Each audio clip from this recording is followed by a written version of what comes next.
Access to the Monte Zone will be granted shortly. Please stand by.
Access to the Monte Zone will be granted shortly.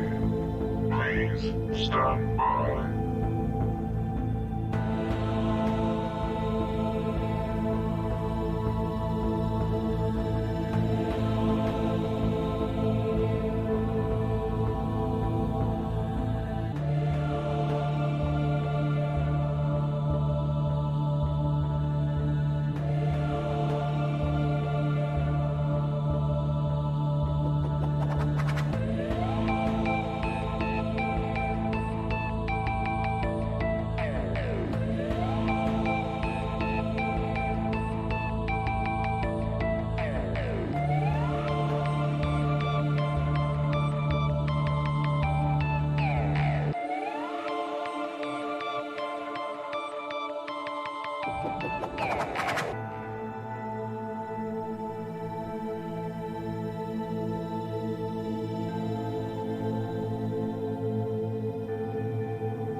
Access to the Monte Zone will be granted. It's Friday. Please stand by. It's 8 o'clock.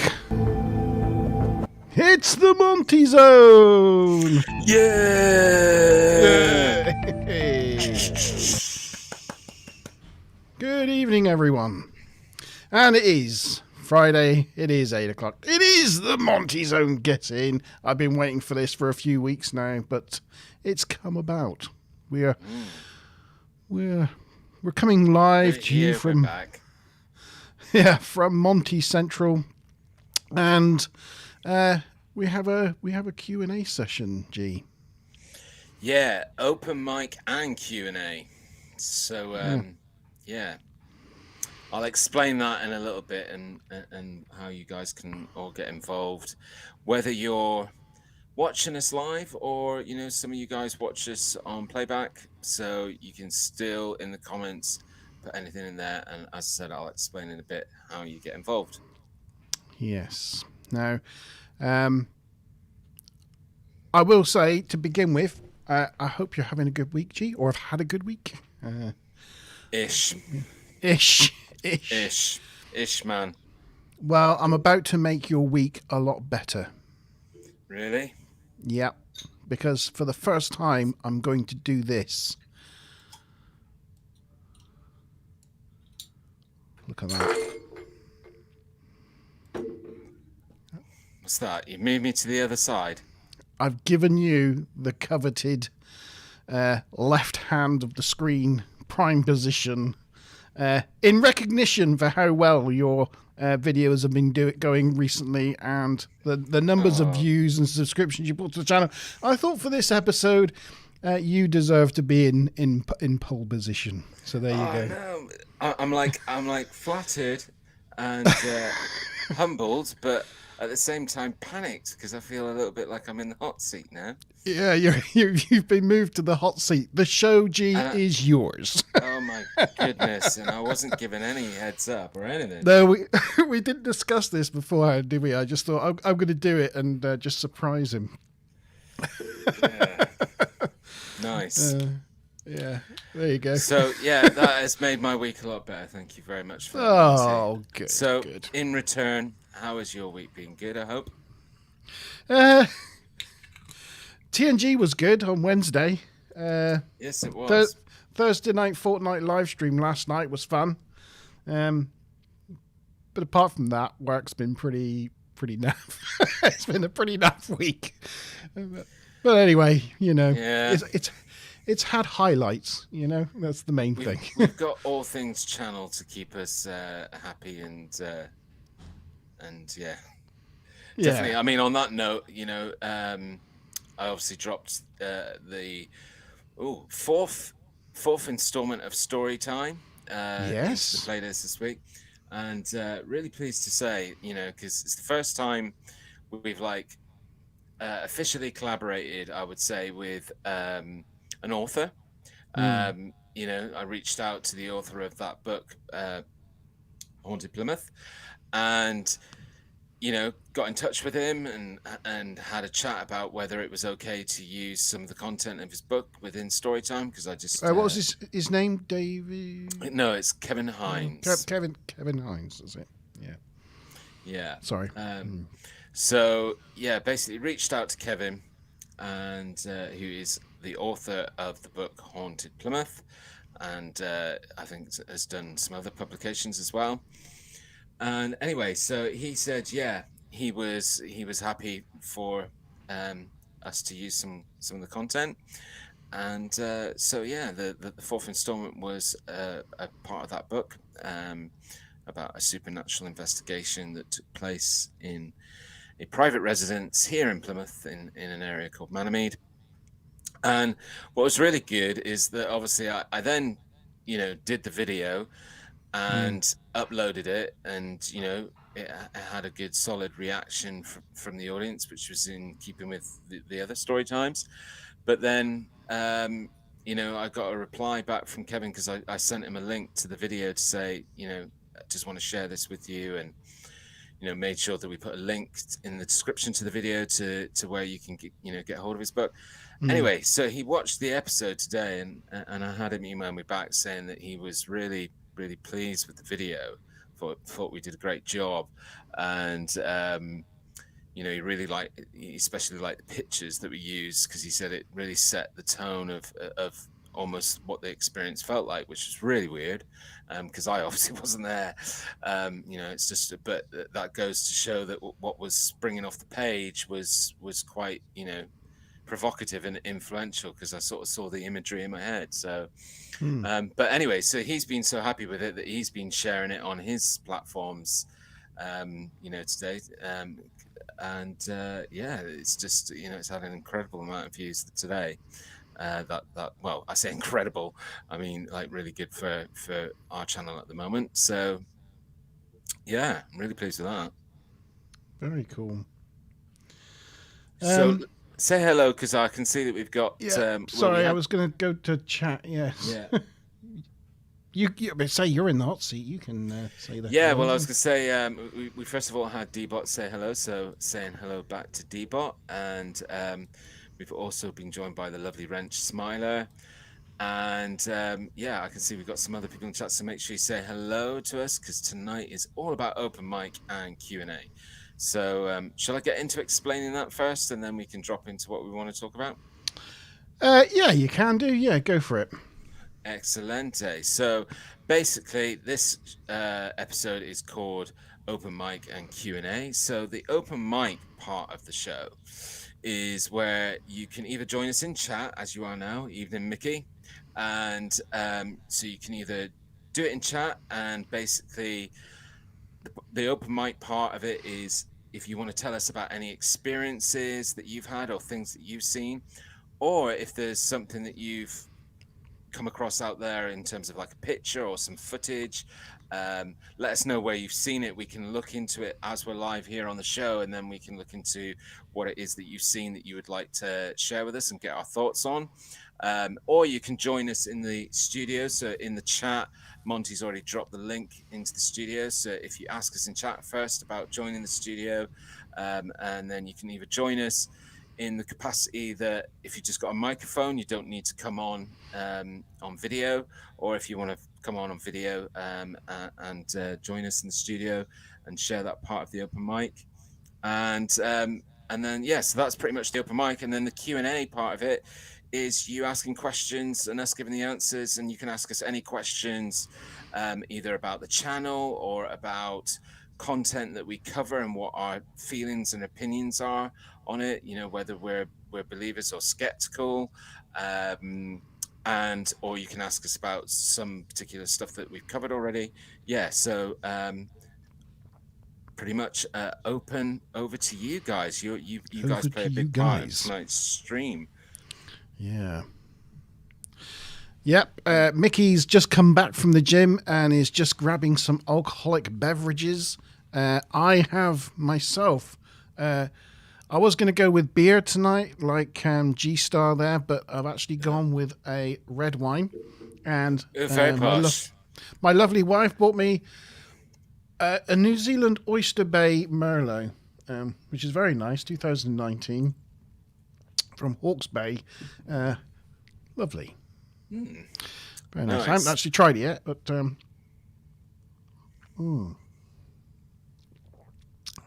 very nice. Well, I kind of look a little bit like a hillbilly, don't I, with my trucker hoodie and then my bottle of beer. Yes. Smile a rainbow. There's a message in chat there for you to moderate away. Recognize that, Monty. Oh, do you mean my wine? I think that's, yes. And G, I didn't put the link in chat. The vault put that there. Oh, nice. Well done. Well done, the vault. The vault's looking at in-house computer. Computer, can you put the link in chat, please? Yeah. Yes, I will put the link in chat. Alexa. Yeah. So, we might be having some, special guests join us this evening as well. Pop into the studio and have a little bit of a chat with us. That's also a part of tonight's show that may happen, depending on people's schedules and availability. But yeah, it's as I was saying, it's a pretty open show this evening, and the more you chat to us, the more we've got to talk about. However, I also do have some things in my back pocket that I can share this evening that we've not covered on a vault, we've not covered on a Monte Zone, and they're pretty recent, so we can have a gander at them if we need to. Yeah. I've got a couple of little items to bring up. Yeah, you usually come to the table with some Monte Zone news. Well, no, not yet. I couldn't really find anything really interesting. I think I talked about the James Webb telescope last time, which is at the Lagrange 2 point now. Lagrange 2 point, and is fully calibrated, and it's about to start its first scientific observations. So that's pretty cool. I can't wait for it to cast its eye. I want it to look. I'm waiting for it to look to Proxima Centauri and our closest star, and the planet that orbits it, that's Earth size and in the habitable zone, and see what it can see from the light off its atmosphere. Right. Because if it finds organics and things, or hydrocarbons, the types of gases that can only be created by, not man-made but artificial means, then that starts to get really exciting. But who knows? Very Can't wait. Cool. Yeah. Yeah. I mean, I'm surprised that you I haven't had a comment out of you yet on the last vault. To be honest with you, the I actual have to last admit, proper vault that I did. Or have you not watched it yet? I'm pretty sure I've watched the proper vault. Did I not watch the proper vault? Did I not comment? The one with the footage from the International Space Station. Oh no, I haven't seen that one. No, I haven't watched that one yet. I've got a whole bunch. It's been a really busy week. No. I'm not saying like I am. Like I will get round to it. That answers my question about why there's been no comment. No, I it's thought, because I haven't do you know seen there's it no yet. way he's going to have watched that and not put a comment. Can we watch a clip later on and so I can comment on it, react to it in this live stream? Yeah.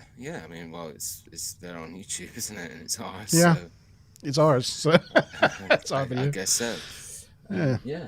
So remember, in chat, if you are with us, again, start off by saying hello. Let us know you're out there, and then just start asking us questions or get into that open mic part of it where you can talk to us about any experiences you've had. Mickey says yes. He was really busy playing Fortnite.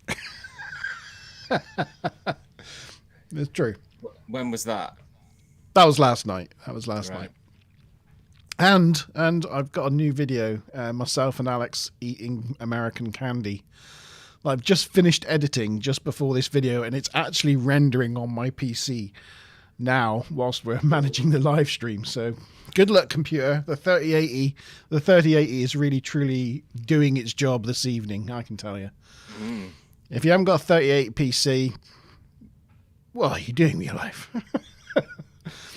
And how's his work on his channel going? He's done some more to his first YouTube video. Yes, it's progressing.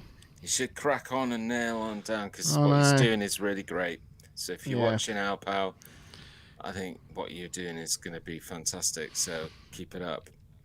He's on his VR. He's on his VR with his friends upstairs. So that's really testing out my internet connection today, I can tell you. Well, if it goes funny, then we know who to blame. Yes. It certainly isn't me. I will not be the culprit. Yeah. Anyway, Mickey's slow 3060 Ti. 3060 Ti. Yeah. I know. Oh, what a shame. Poor. I'm not a PC geek like you guys. Like, is that sarcasm? Is that like? That's sarcasm. That's sarcasm. It's a smidge under mine, but it's the Ti version, so it's nearly as good. Mickey, let us know if you want to come and pop into the studio. I know you've done it before, so you know the drill. And if there's anything that you want to jump in on Q&A with me and Monty and ask us any questions about the channel or anything we've covered or anything we haven't covered, or ask us any questions about like the actual phenomena itself and what we think and feel about it. That would be to put it into context in words you might understand. I was joking, going, "Oh, you've got to have a Ferrari like this," and Mickey's come back with going, "Oh gosh, I've only got a Porsche." Bit like that. Anyway.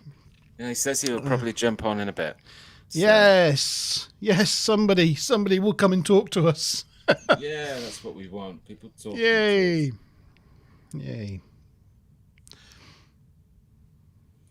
And Ben is still trying to settle the kids. Knows he? Yeah. Just had a message from him. So whilst we're trying to fill the gap, then did you want to have a look at that episode of The Vault? Yeah, can do. So let me just bring it up. Just talk amongst yourselves. And what was it? The one entitled UFO filmed in space. Yes, filmed in space. Yeah, that's the one. Right. So there we go. I'll just keep explaining the open mic bit and the Q&A. So yeah, open mic.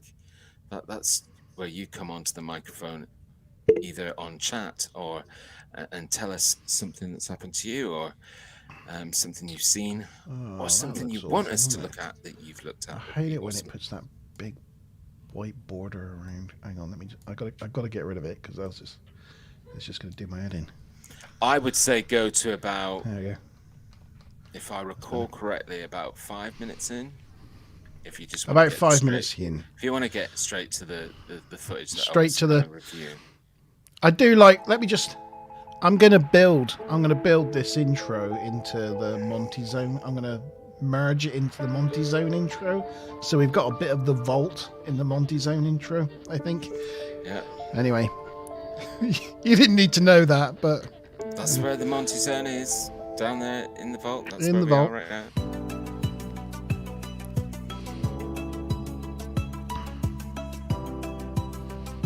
G-Star's vault. Is this where we go? Is this it? Yeah. Is that it there? Mm-hmm. I'm waiting for it.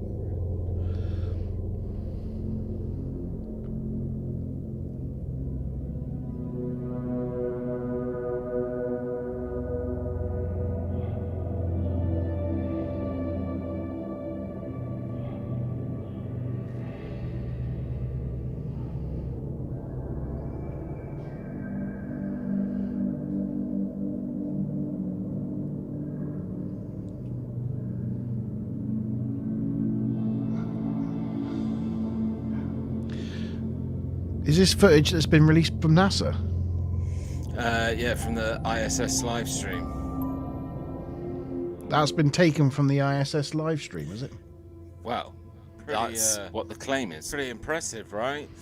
We'll deal with where the source came from. Because it's all about the source in this, isn't it? Because if it's like really just been taken off the ISS live stream, then that's one of the most incredible things I've ever seen. Yeah. But if it's been posted by someone that got it from the ISS live stream, and they added it in with After Effects, is anybody trying to put the episode into a nutshell so we don't have to sit there listening to me harp on for the next 10 minutes? But, I can listen to you harp on. I've got a choice now, haven't I? This is what it's come down to. I've got a choice. I can either listen to you harp on in real life, or listen to you harp on in a recording. So, or both at the same time in unison. Or I could play this. Right, so yeah, you could do it in stereo. Is what we want first, and A for aerial phenomenon. You have kind of turned into Donald Trump here, though, haven't you? What do you mean? Oh, well, orange. Yeah. Yeah, I was. Did you go to the tanning salon? No, I was filming that on an afternoon. And I based my filming down here in my cabin at the bottom of the garden. It was a particularly sunny day. I'm not going to say it was warm. It wasn't warm, but it was sunny. So I was having trouble. I had the blinds shut and everything, but I was having trouble. It was so bright and so direct through the window. I couldn't keep the sunlight off me. So it kind of ended up making me look orange against the green screen. So that's just there's no filter on that or anything. So that's no filter. That's just the sun and the camera auto-correcting for the green screen and making you appear orange. Yeah. Yeah, I see. It does stop because, like, obviously I don't do it all in one. This is what the kind of Q&A is about as well. Do like a little bit behind the scenes and talking about how things are done. Yeah. But yeah, I don't obviously do it all in one go. It's done in what you'd call takes, and as it goes through the video, you see that the sun stops being an issue, but you can see in parts of the video the spots of the sun on my face. It's like I just couldn't do anything about it. It was either don't film or there you go, you look normal there. Yeah, but if you go back to the beginning, orange. Yeah, no, further oranger, normal. Oh look, you could actually go like from yeah, that's when I was stuck in the Matrix. Oh, I gotta see that. Let's have a look at your comedy intro. 2 seconds, guys. I'm just stuck in a glitch in the Matrix. Let me just sort it out. There we go. Hello, and welcome to the vault. I'm sorry I wasn't. That's why it went colourful, didn't it? Because you were like greyed out because you're in the Matrix, like the Matrix is green. Paranormal evidence with me. Anyway, there's our dot. Yes. So, in a nutshell, right? I'll be getting to your question in a minute, Mickey. What's the question? No. It's all right. Carry on. Oh, I've not been keeping up the chat. Sorry about No, it's all right. that. And hello, DG.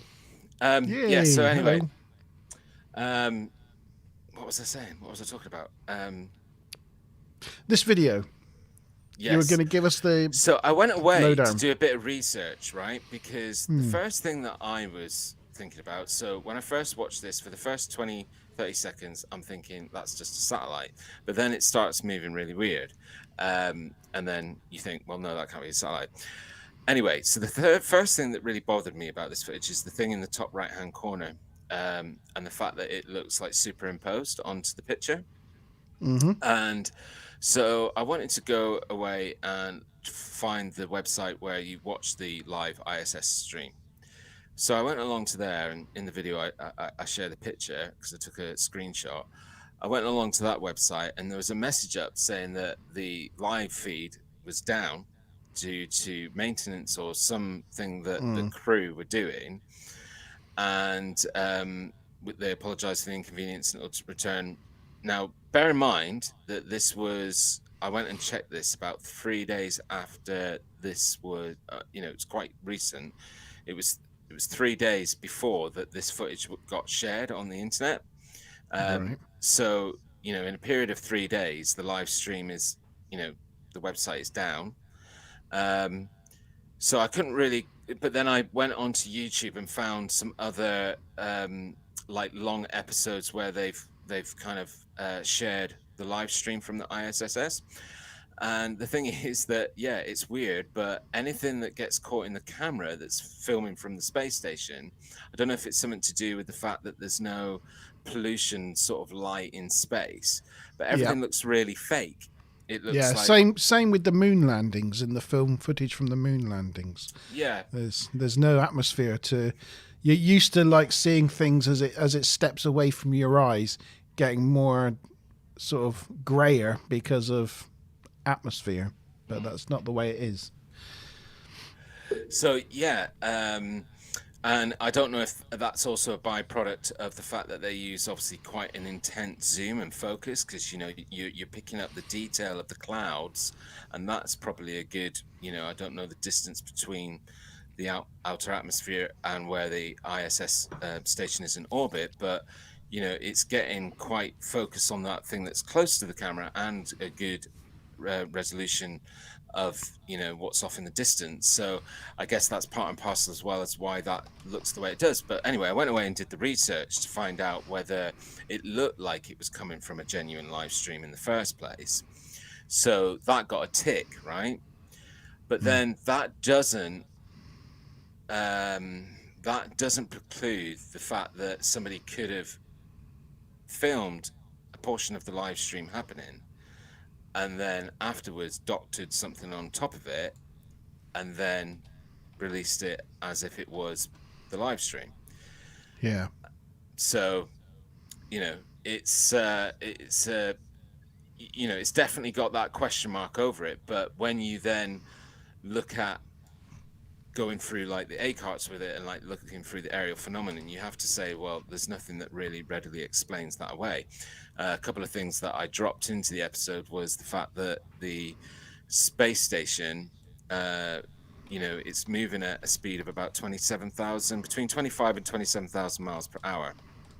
So if that object is one paralleling and then seemingly shooting off and increasing speed faster than the space station, although you've got to take into account the difference in the orbits and therefore how it would perceptually seem like something's going faster when it's not actually. But you're kind of considering that object, if it's real, is going at about somewhere in the region of 15,000 miles an hour.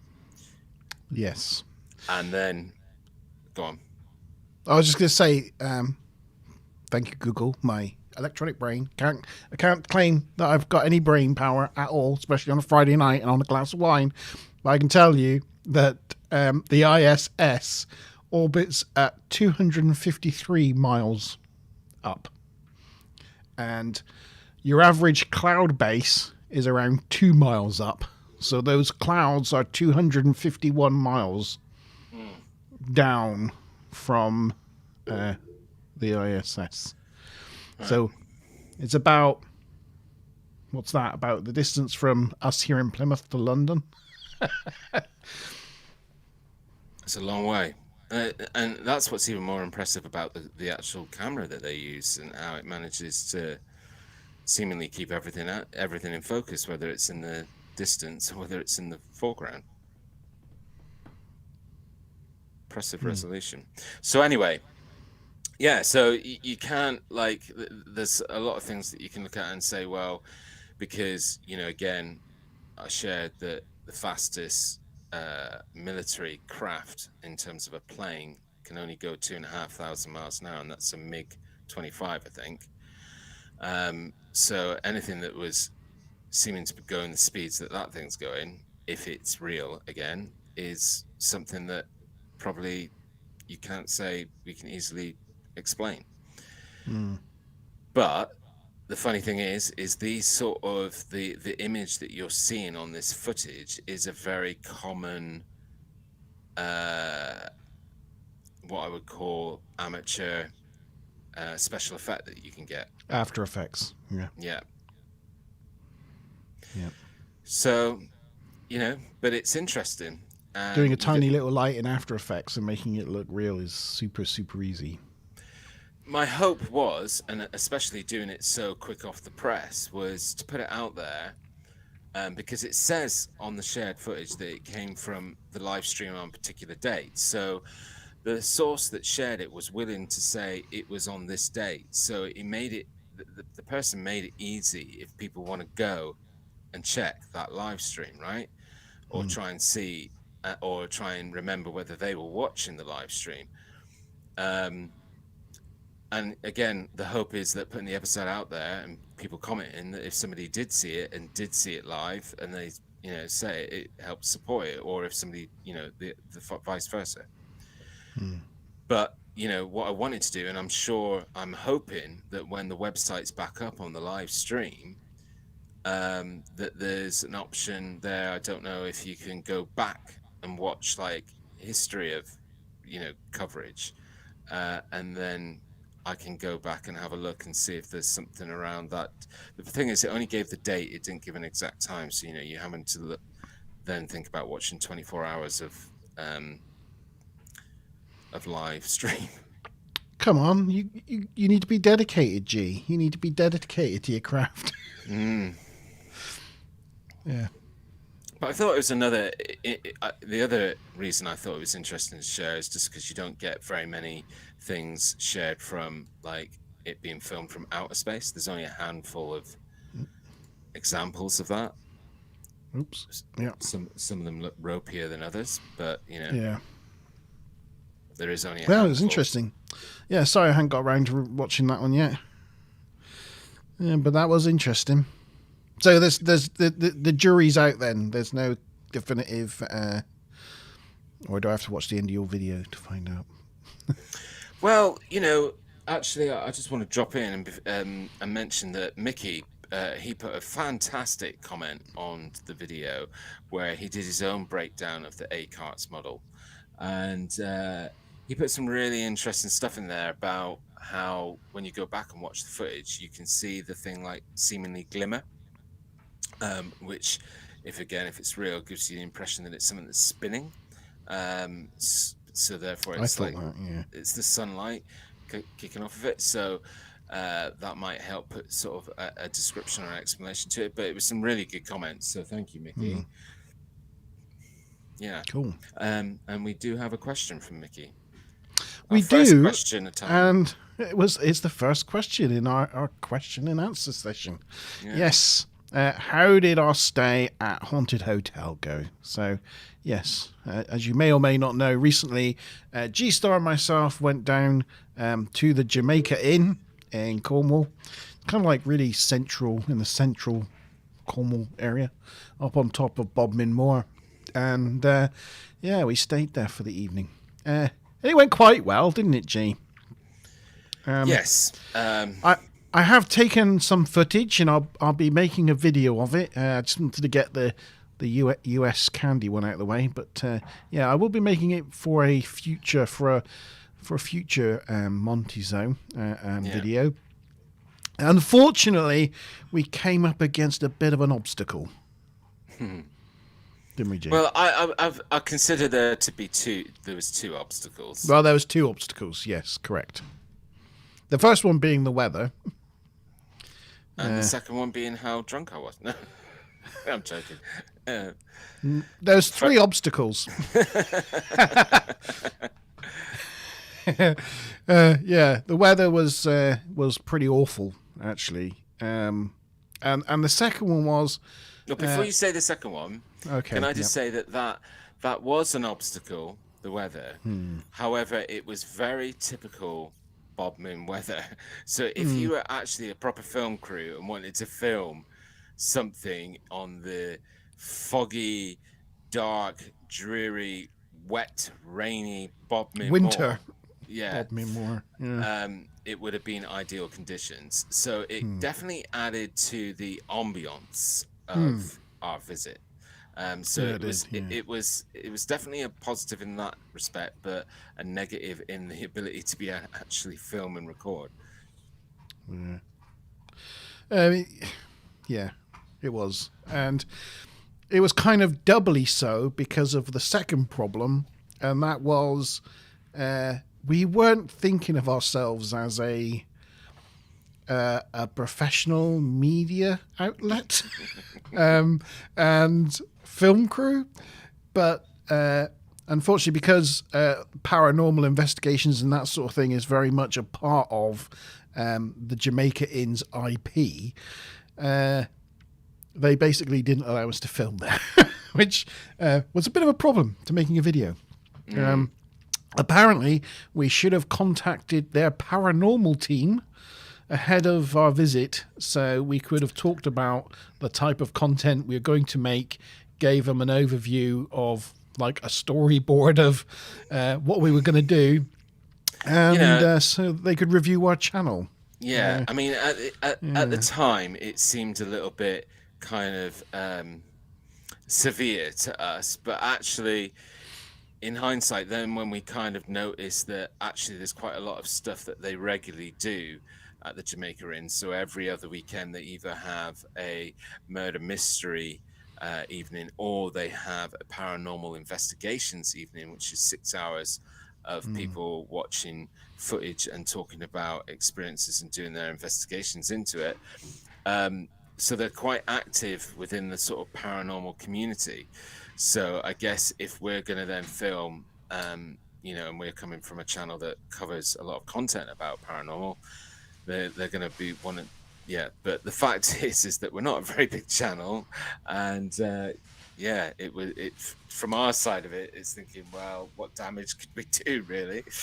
I know, yeah, but it is their business at the end of the day, so it was fair enough. So we just kind of went, oh well, we filmed some things in our room and around the outside in the rain, and we had a fun time. Yeah, had too much wine. Yeah, definitely too much wine. Yeah, but I don't think we should talk too much about what we filmed and what we caught and what we didn't catch and no. That'll be coming up next. There'll be some interesting stuff to hear and see. But yeah, we were able to film in the hotel room because. But yeah, complex weekend, I would say. It was, yeah. And it was our first time filming out and about and thinking about how we wanted the shots to go and having to redo things, and we'd never done anything like that before, so it was interesting. It was a learning curve, It was productive in that sense that it was like, okay, got to think about that next time. And got to think about this and stuff, and all the good learning stuff. But it's exciting to, I definitely want to do more, getting out there and and doing some more filming and being on location, because we live in a Here's- part of the world that's got so many interesting elements going on. I mean, just up the road, there's like one of the most reputed haunted castles in the UK. So, you know, and that's just 25 minutes in the car. Oh, also, I've got to go get something from my downstairs toilet. Okay. I'll be back in a second.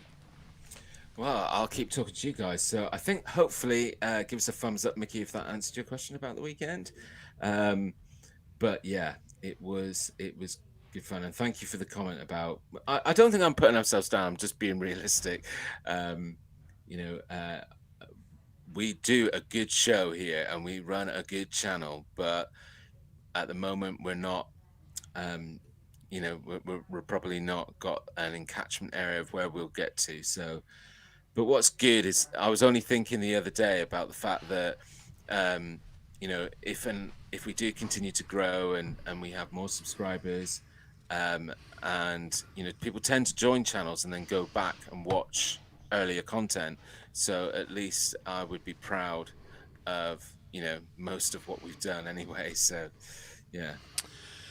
Yeah, and a question for you guys out in the live chat area. Our weekend away at the Jamaica Inn is going to become a series of videos for the vault, and we need to think of a name for this series of videos. My suggestion is the Monte Zone Weird Weekends. But if you've got a better name or a name you think would be appropriate for that series of videos, let us know in chat. I'd like to hear from you. You were just saying, G, about how we're lucky in this neck of the woods, in this area, that we've got like top haunted castles and things. And it just so happened that Smile a Rainbow subscribes to Reader's Digest. Right. And sometimes I pick them up and have a little read when I'm having a constitutional. And this particular one has got Halloween haunts. And it's got locations of really haunted places around the world. Yeah. Basically woods and Hollywood haunted locations like the forest of Brocéliande in France or Tawu Hills Park in Malaysia. But the first one, the top one, the very first one they mention is Wistman's Wood in England, which I know, I've been there. It's Wistman's Wood is just to the north of Two Bridges in the middle of Dartmoor. Is that where we went where I had the stick? Yeah, I think it is. Yeah. That place is creepy as. Because the trees up there, the pine trees, are so formatted and close together that the whole forest is just like night during day. Anyway, it's supposed to be one of the most haunted locations in Dartmoor. So I thought, well, we've got to go there. So, yeah, just to show you, I wasn't making this stuff up, but I don't know if you can see. Oh, I don't know if you can't. My thing's not auto-focusing. But anyway, Wistman's Wood, Dartmoor. Yeah. So I thought, oh, that's another thing I've read that I thought, oh yeah, let's go there. Smiler just confirmed that yes, it was the outing where I was being stupid with a stick. I remember that. That was many, many years ago. Yeah. But that's a seriously, like, I don't even know if I'd be comfortable camping there. Wow.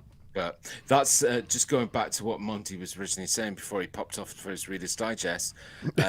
You know, we need a name for these videos that go, that we're going to put up about our jaunts, because there'll be inserts in the Monte Zone, but then they can be their own standalone videos as well. And Monty gave the example of what was it? The Monte Zone Weird Weekends. Weird Weekends. And just to explain, it's not always going to be us chasing down the paranormal. It might just be us doing a camp out overnight, doing a bit of a visual, doing a bit of a looking at the sky in a tent with nothing but 2 sticks to rub together. Yeah, give us an idea. If you've got any ideas of what you think that could be called, let us know. We have our first caller. Our first caller? Is Yeah. that somebody that's coming into the studio? Hey! Hey! Oh, I pressed Good the wrong evening. button. Good evening, Daniel. How are you? I'm very good. How are yourselves? Very good. Yeah, Your not beard bad. is continuing to look mighty fine. Yeah. The aim is trying to get it as long as possible. Nice. I have serious beard envy right now. Yeah. You're starting to... I think you're about 5 months off of that ZZ Top zone. Ooh, Oh, 5 no. months. That's not long at 5 all. years.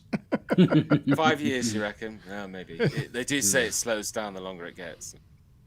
Yeah, But I have does that found work that. with beard and gravity? Because surely it's heavier and pulls out more. No, I don't it know. does slow down.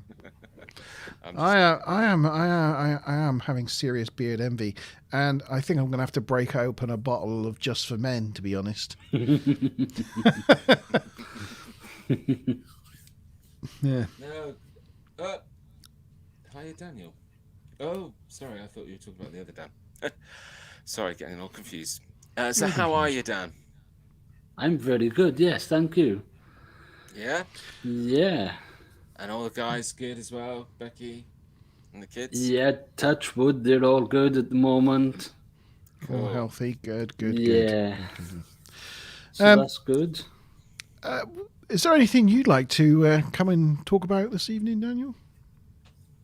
Don't know. I just thought I'd come on and have a chat. Just thought it'd just come on. Yeah. Well, as I was saying, I don't know if you caught the beginning part of the show. Open mic is about you wanting to talk about anything you want to talk about. It could be an experience you've had, or Yeah. it could be something you've seen that you want to share with us. Or Q&A is where you can ask us any questions about our opinions, beliefs on things, or the channel, or anything that we've done. Okay. Well, I've got another news item. If you want to, Go a on. news item. And I know that Daniel will have a take on this, so I've been saving it, waiting for Daniel to come on. To be honest. I don't know when was this posted. Oh, 25th of January 2022. So it's actually quite new news. It is news. I'll share my screen.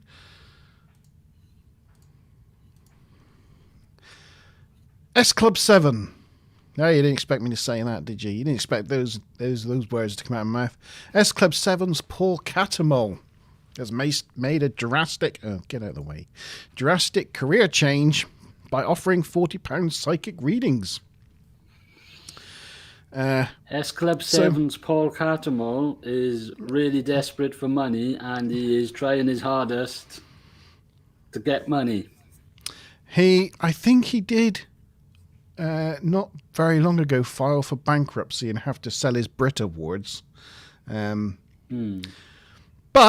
you know, he's offering his services as psychic, clairvoyant and spirit coach, as well as tarot card readings, which he does online. He has a YouTube channel dedicated to this sort of stuff. Okay. Yeah, it does say that he started this. He's popular 90s star, 44, took it upon himself to master the skills of tarot after completing a week-long educational course. A week. Oh, good God. I wish I could earn £40 every 20 minutes. after a week-long course. I mean, to be fair, he's probably going to be getting a lot of people going to pay to see him just because they can go and say, "Oh, I've seen that guy who used to be in S Club 7." Especially if they were that generation that grew up with S Club 7. So he's still probably going to be able to make a reasonable living out of it. I mean, £40 for 20 minutes, we could probably get him on for an interview on this show. Yeah, well, I'm willing to fork out 40 quid for that. I bet you any money you'll slap on £100 surcharge for coming on to coming on camera, being recorded. I can't afford that. I'm not made of money. I mean, what a change of career, though. Using his platform and his fame for this, because he knows, first of all, he's going to get customers because of he's famous, and secondly, people are drawn to psychics and mediums because, it's usually people that, well, not in all people cases. People want answers, and they want to communicate, unfinished business and all that sort of thing. So yeah. If anybody's wondering. If anybody's wondering, well, yeah, of course. If anybody's wondering who he is in S Club 7, he's this guy whose head looks like it's been superimposed in the middle of all these people. I don't know where his body is in this melange. His features look so different. Yeah, well, he's definitely not any of the other guys, is he? I'm trying to figure out from the picture of the news article, does he have a man bun? Yes, he does. Yeah. Well, that keeps him young and trendy, doesn't it? Yeah. And relevant. He's also got good beard game, so that gets plus marks from me. But anyway, I saw this in the news and thought, oh, there he is. Oh, there he is, look. Yeah. Oh, that's a bit of a...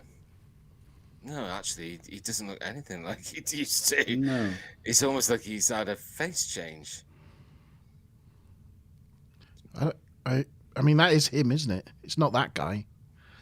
I have no idea who S Club 7 are, so... Yeah. Well, I knew it wasn't any of the girls or that chap.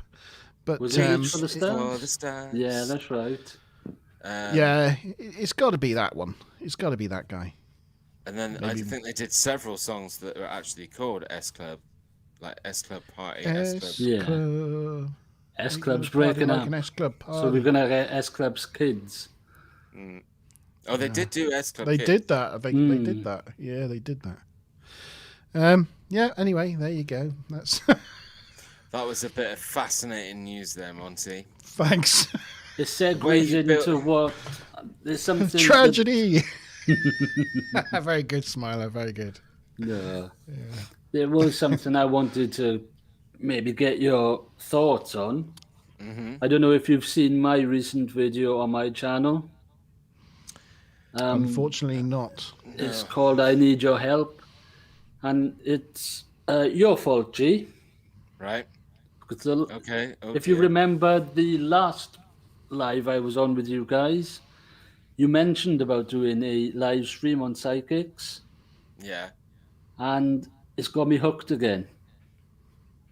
Okay. I've been looking into my stuff and getting into the memory banks for stories, preparing for the live stream, and I've decided I've got so much that I'm going to start my own video series on it.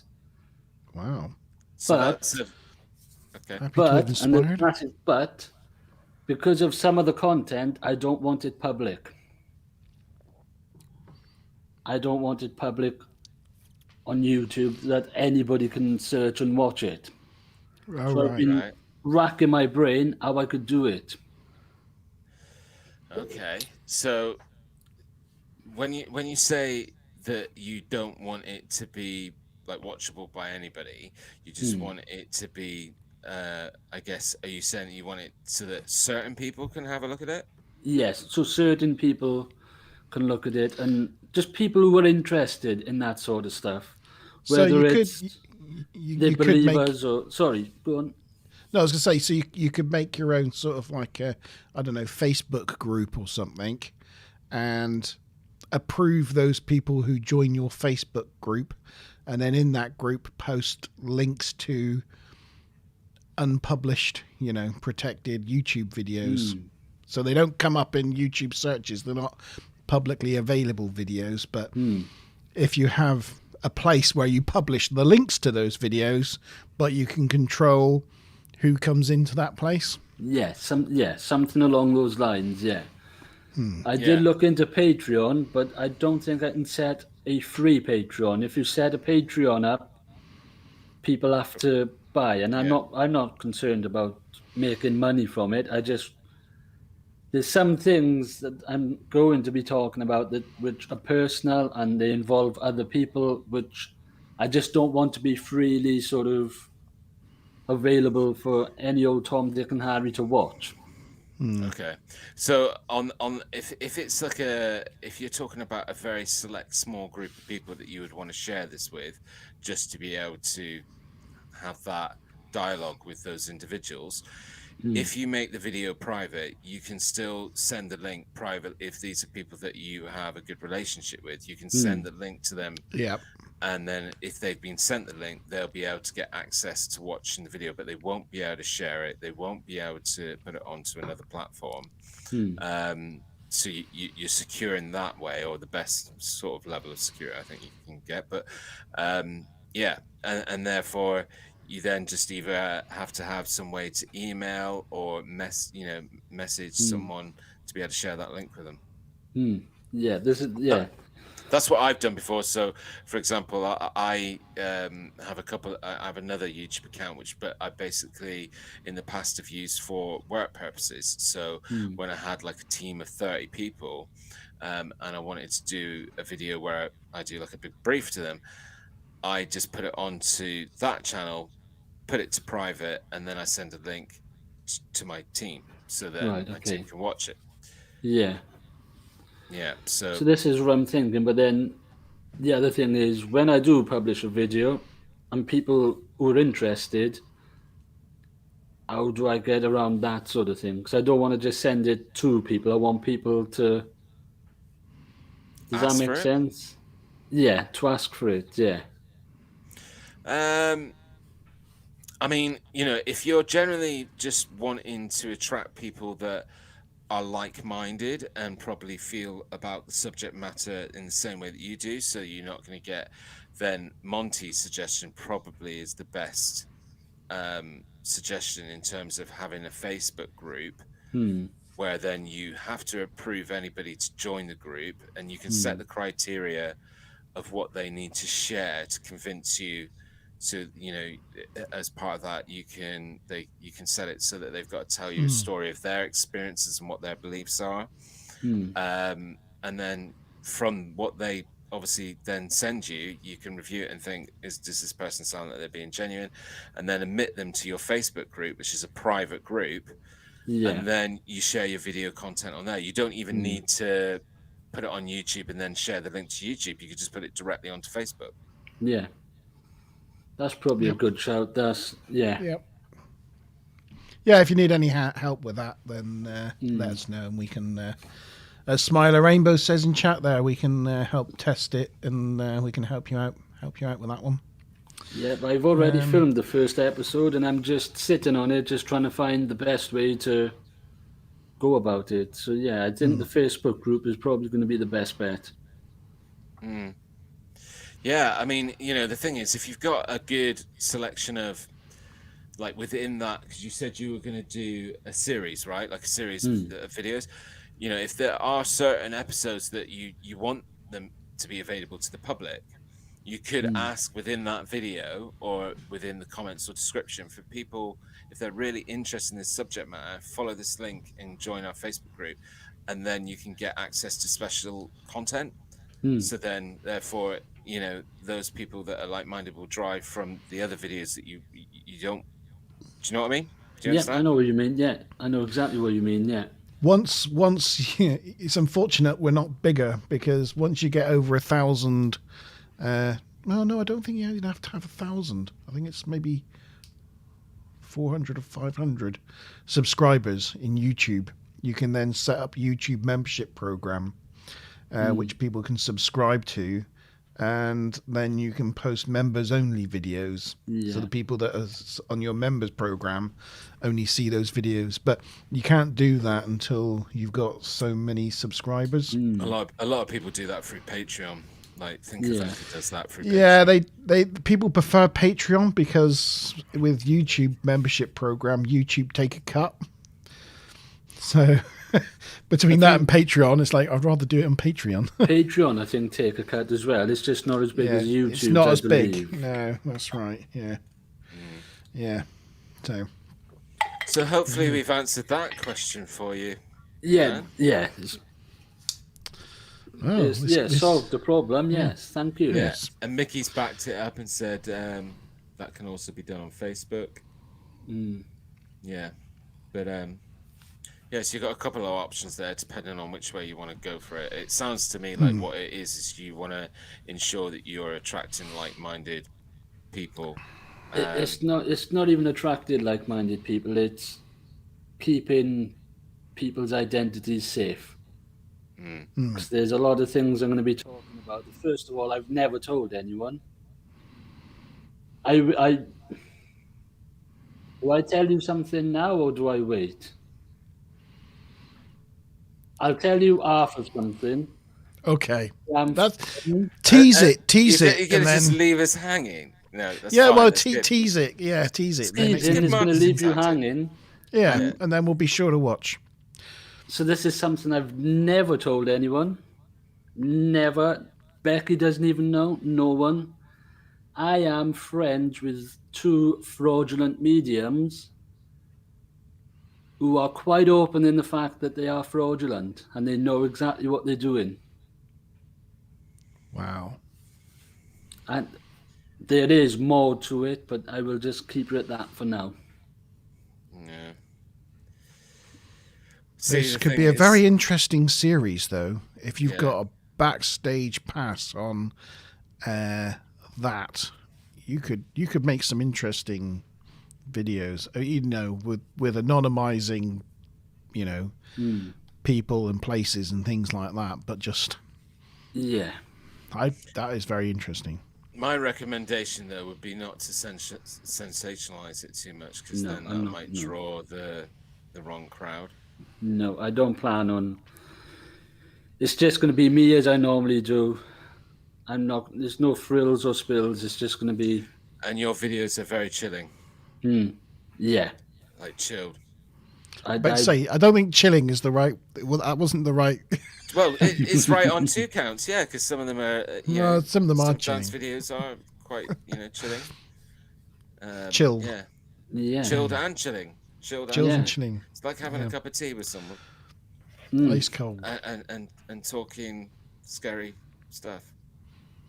Well, that's another thing as well. I am thinking about setting up a second channel as well.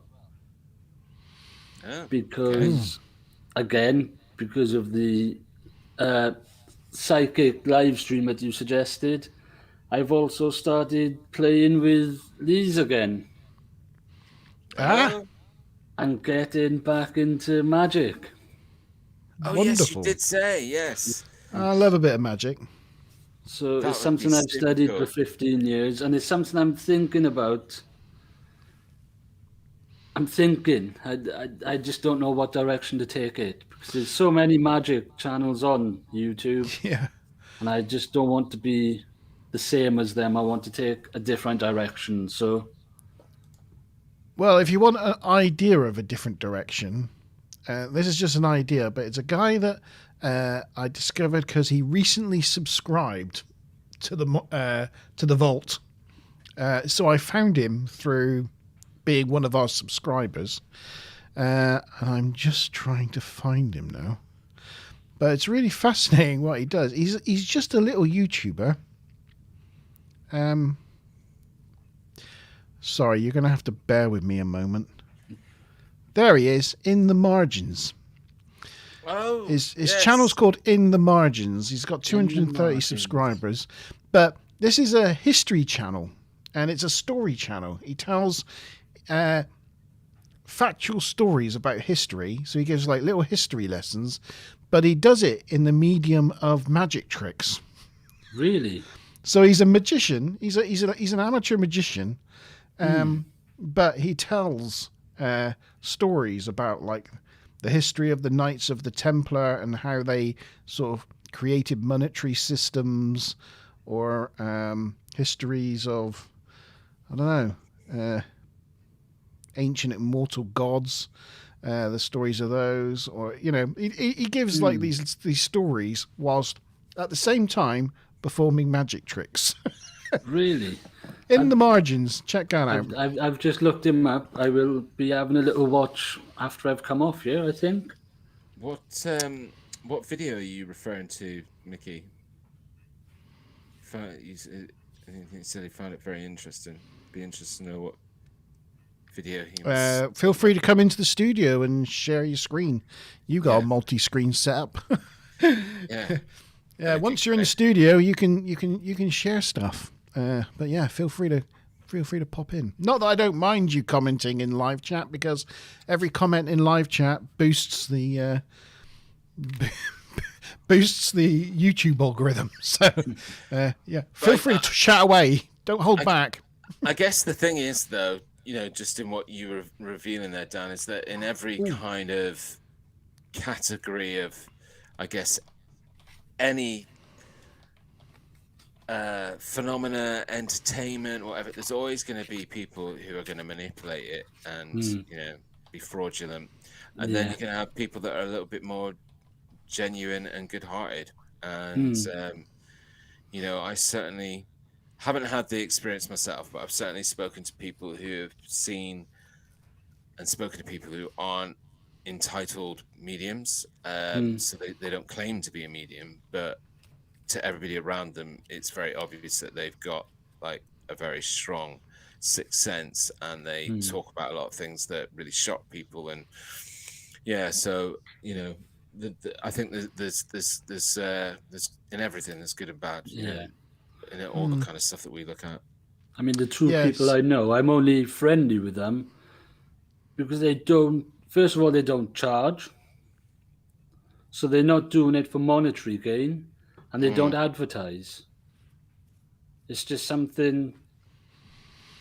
I don't know what got them on that path, but to them it's just a bit of fun. I want to see the undercover interview. The undercover interview. Yes. I'm working on one of them. One of them I know definitely won't, but I'm going to work on the other one.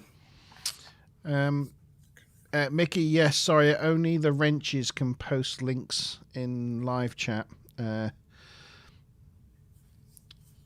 You'll have to... Was it not coming up to everybody else? It's coming up to me.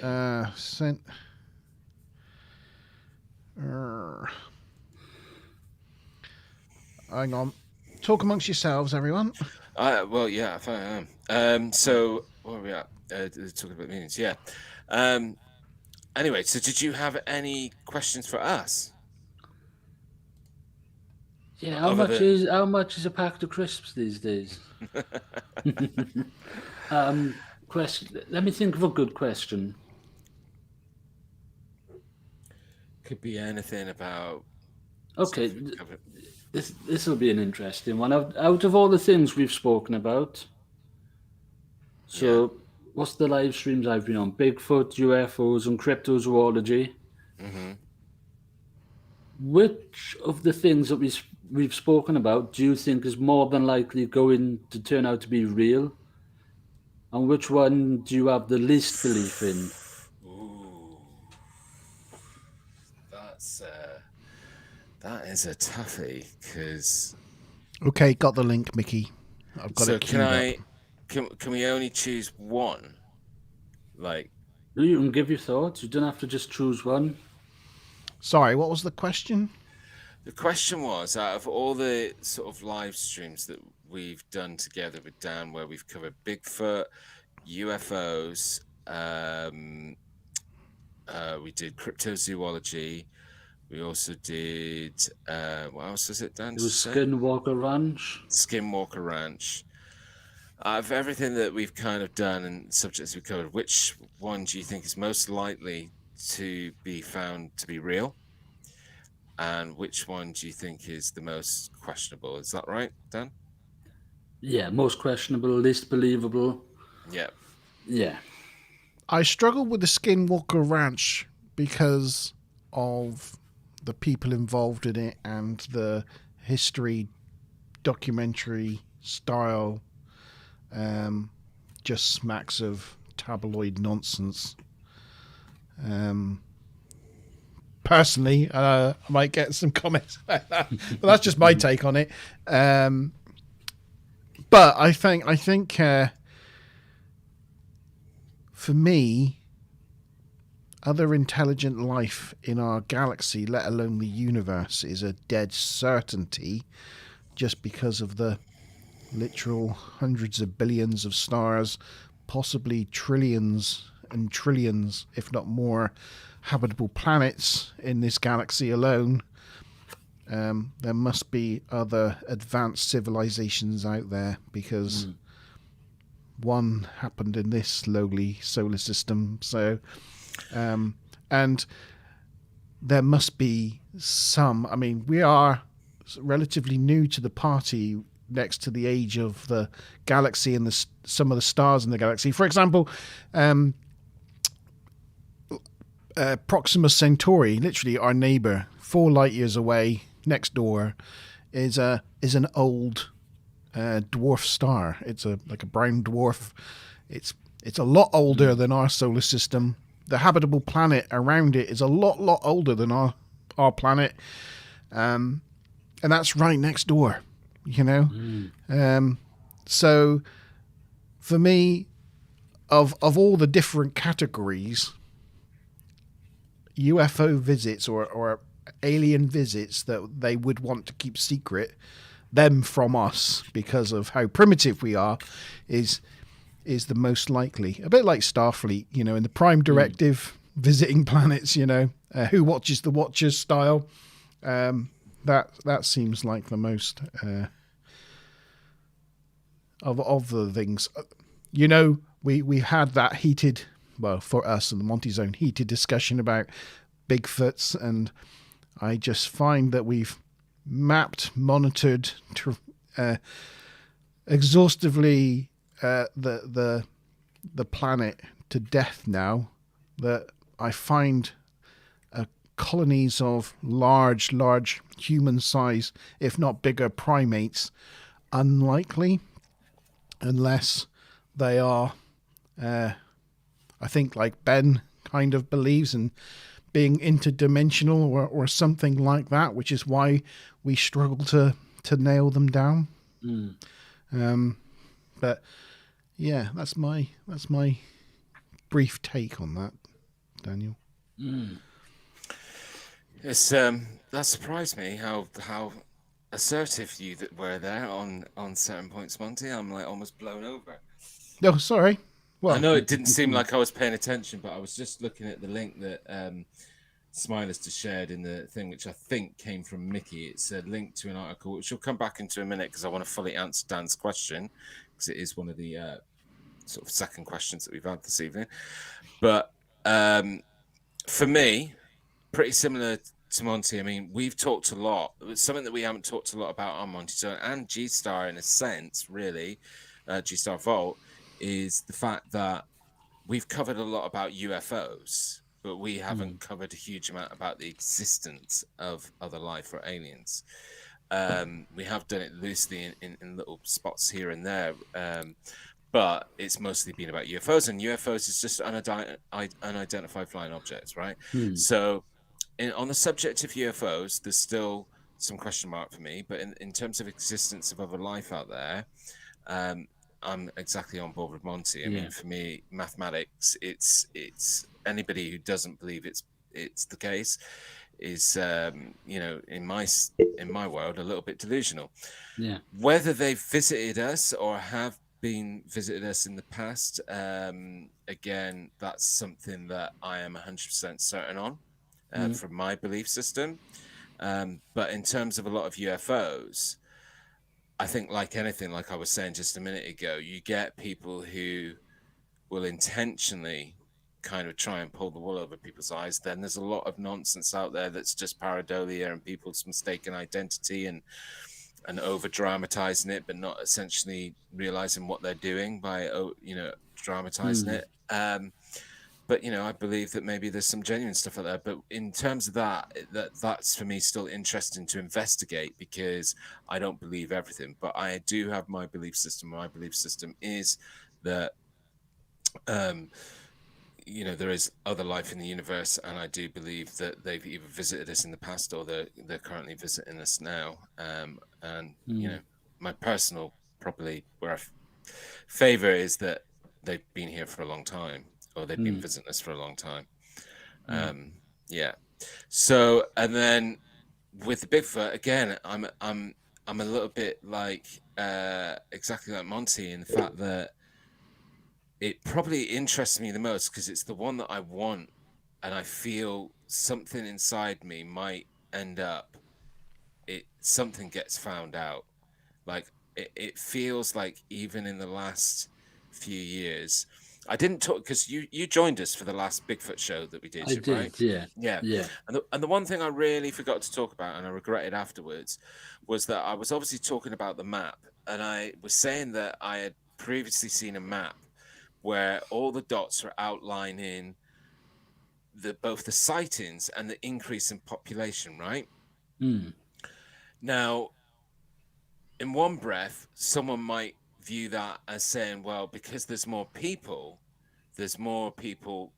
seeing misidentified things, and that's what's creating. But I look at it in another way, and it's that, like, basically there's a lot of areas, especially in the States, that have been really, really kind of wilderness and really remote and really very little human interaction. Whereas, like everywhere in every country, every town, every city in the States is expanding and expanding and expanding, and they're building more into wilderness areas. And I think that there's more of a chance that where some of these species were spread out, it's more funnel necking them into certain areas. Do you know what I mean? Because the whole thing of human and interaction getting closer and closer and closer. So I think that's why possibly there's more sightings happening. But and then of the other content that we've covered, I definitely say that a lot of the other cryptozoology that we certainly covered on that stream is probably elements that, I think that a lot of that is not necessarily true. So we talked a lot about like the Montauk monster and things like Loch Ness and stuff like that. Mothman, because I still think that the human mind is a very powerful muscle, but also very powerful at trickiness as well. So that's one of the fundamentals of pareidolia, really. But I have to say, for the first time in a very long time, I had a massive outburst to somebody who posted something the other day. Because unlike you, G. I know, but not the new me. I definitely haven't done that for a long time. It's been at least a month. This one channel, I just was like, how can you even post something like that and think that doesn't damage the phenomena, and the research and the investigation? Like, this is just ridiculous. It was a Bigfoot one, but it was basically just a gap in the trees and the shadow. Wasn't even anything that you could see his face. It just, the eye played a trick on you that there's an dark object there, and it wasn't. It was just the gap in the tree. And then the Pratt goes on to talk about how there's sorry. I'm strong language, G. I'm strong especially language. Angry about this one because the other thing. At least you didn't use the C word. I'm just so proud of you. we got a bit distracted on the live stream, if you remember, because I was trying to play you a Think a Thunk video which wouldn't play. So I Yeah. think I forgot to mention that I've become part, or I was accepted to the Thinker Thunker team, which is an exclusive Congrats. group on Facebook. I think it only has about, I could be wrong, but I think it's only about 250 members, whatever. And they're very particular about, and you have to fill out this thing to explain what's your interest in Bigfoot, etc., to get accepted. So, and as I said to you, like Thinker Thunker's commented on one of my videos and Yeah. liked one of our posts on our Facebook group as well. So, yeah, but in that Thinker Thunker group is where this guy was sharing this content, and I'm just like, no, you've got through the door somehow. But because then he starts going on about how in the picture there's also another Bigfoot, but it's cloaked. Oh, bloody hell. Right? There's a Bigfoot there, but you can't see it. Well, no, the thing is, I then zoomed in on the photo, and I can't share it with you now because it's on the wrong bloody device. But so this is really naughty of me. So basically, I zoomed in on it, and what I could see is something that I've done before, right? So I don't know if you've ever messed around with an app called Overlay, right? But you can overlay photographs. It's a free app, very simple, very easy to do, right? So like double exposure. When you're overlaying something, the second picture or the first picture, you can make its opacity a lot lower, right? So when I zoomed in, what I could see was what looked like a cartoon set of eyes. So I was like, what the guy's done is he's put a slight. So then what I did is I took a screenshot of his photo, or one of his main photos, and then I did my own overlay of another Bigfoot in the other side of the picture of woods, right? And did it so that you can barely see it, but if you zoomed in close, you can see its leg and foot on a tree trunk and all this kind of stuff. And then I didn't comment for any further. I just posted then the picture that I'd done, and that was it. And I just want to say, this is how you did that. Yeah. And I haven't had a reply yet. We are getting to your video, Mickey. Don't worry. We're getting there. I don't know if anybody's actually even been able to see the one that I put in there, but I'll have to show you the picture at some time. Yeah, did you see my video of the Doncaster leopard? Yeah. The Doncaster domestic cat, more like. Domestic cat, yeah. It was like you said, though, G. It is damaging to people who actually research and are getting somewhere. Yeah, I try not to get angry about it. Do you know what? Because it's actually not going to do anything. You know, you can scream and shout at these people, but they're going to still do what they're going to do. Yeah. The best thing for your mental health and for your productiveness is just to bypass it and move on. Yeah. But I guess this guy, I was especially angry because he's been accepted to what I think is a really good quality group of people, but yet he's doing everything that you're trying to keep out of that group. So yeah, why are you smiling, Monty? I just like the fact Mickey's like, because you know he's enjoyed seeing you get all, you know, all fisticuffs with yeah. No, I try not to rant and rave at people anyway, because you know what, nobody likes it. It's not productive to anybody, and you certainly don't like receiving it as well. So, but you know, yeah. But if someone's posting shit posting, then especially in a private group as well, you know, they deserve it. Yeah. Right. So, moving on to Mickey's video. This is from the reputable oh god, yeah, I saw where it was news agents, the Mirror. The Mirror. The Mirror. Don't click on that link, Monty. They'll hack your phone. Right. Yep, you've heard it first from our in-house conspiracy theorist. Yeah, that's right. No. Oh gosh, where is it? Oh, there. You got to cheer me up now, Mickey, and come into the studio. Yeah. Get in the studio, Mickey. Right, here we go. In this new discovery, here we have a photo which, zoomed out, looks harmless enough.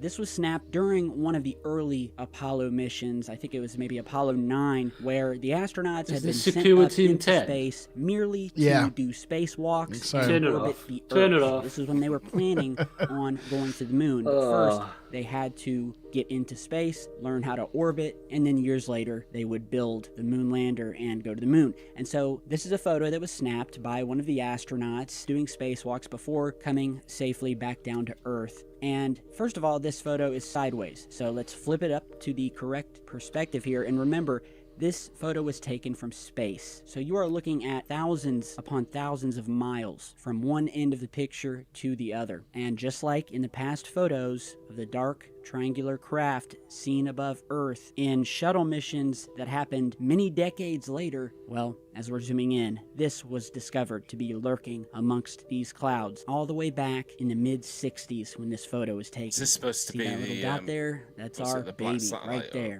I mean, this thing is virtually undetectable. Even when the photo is just another black halfway dot zoomed to the in, left. it's still hard to see. But when we go all the way in, we get yet another dark triangle UFO that seems to be at an angle, as if it's flying right above the clouds, right at the line where the Earth's atmosphere meets space. Almost like it was just orbiting the Earth, along with the astronauts, who likely, when snapping this photo, had no idea that this mysterious black triangle was hundreds. Yeah.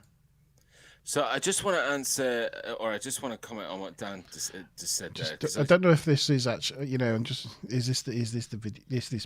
Yeah. I think this is the video. I got the right. I didn't use the link in the chat, but yeah. I'm just seeing all these other things across the bottom of my screen. I'm thinking, I hope I picked the right one. Okay, Mickey, let us know if it's the video. But basically, yeah, there are certain channels out there, Dan. I agree with you that the majority of the content that they share is BS. But the problem is, and what you got to remember is that because those channels are big on those subjects, certain genuine people still get swept away with it. So they send them. Like everybody sends them stuff, right? And a lot of it's people that they are buying into their BS. But then I think sometimes genuine people get caught in that mix as well, and they send them something genuine and they still use it. So I don't, there are some channels that I agree you got to try and kind of keep away from. But even some of the worst ones, I've seen something that. But anyway, getting off of that subject. On this, one problem that I've straight away got, and again, I'm not a photographic expert, but there's more detail on the clouds when zoomed in than there is on the object. Like, because there's detail on the clouds, you'd expect to be able to see some detail on the object, but there is nothing. It just looks like a blip in the picture. Yeah, I don't know if you can see it, but there's actually like a little black dot there. There's a little black dot there.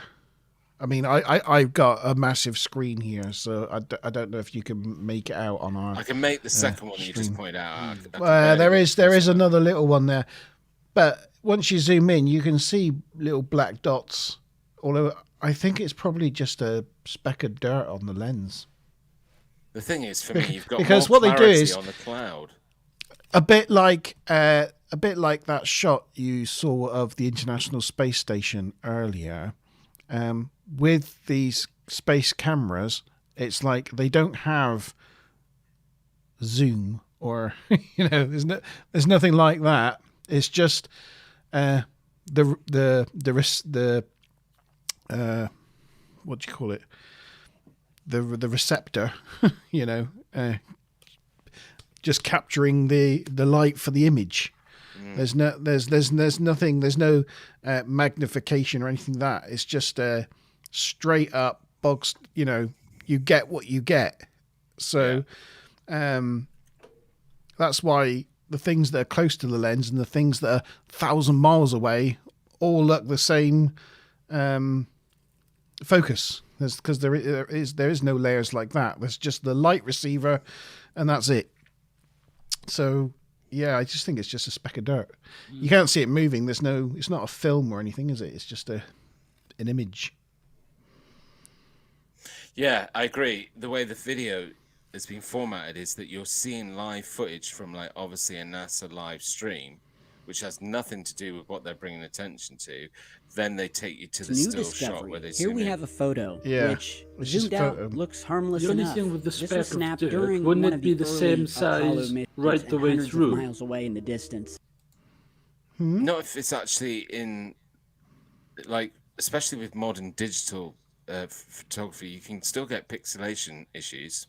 Yeah, there's no real zoom. They've just digitally zoomed in. And it Because you got to remember that these cameras that they had were, especially for shots like this, were like really high resolution for their time, because they were on board the what do you call it?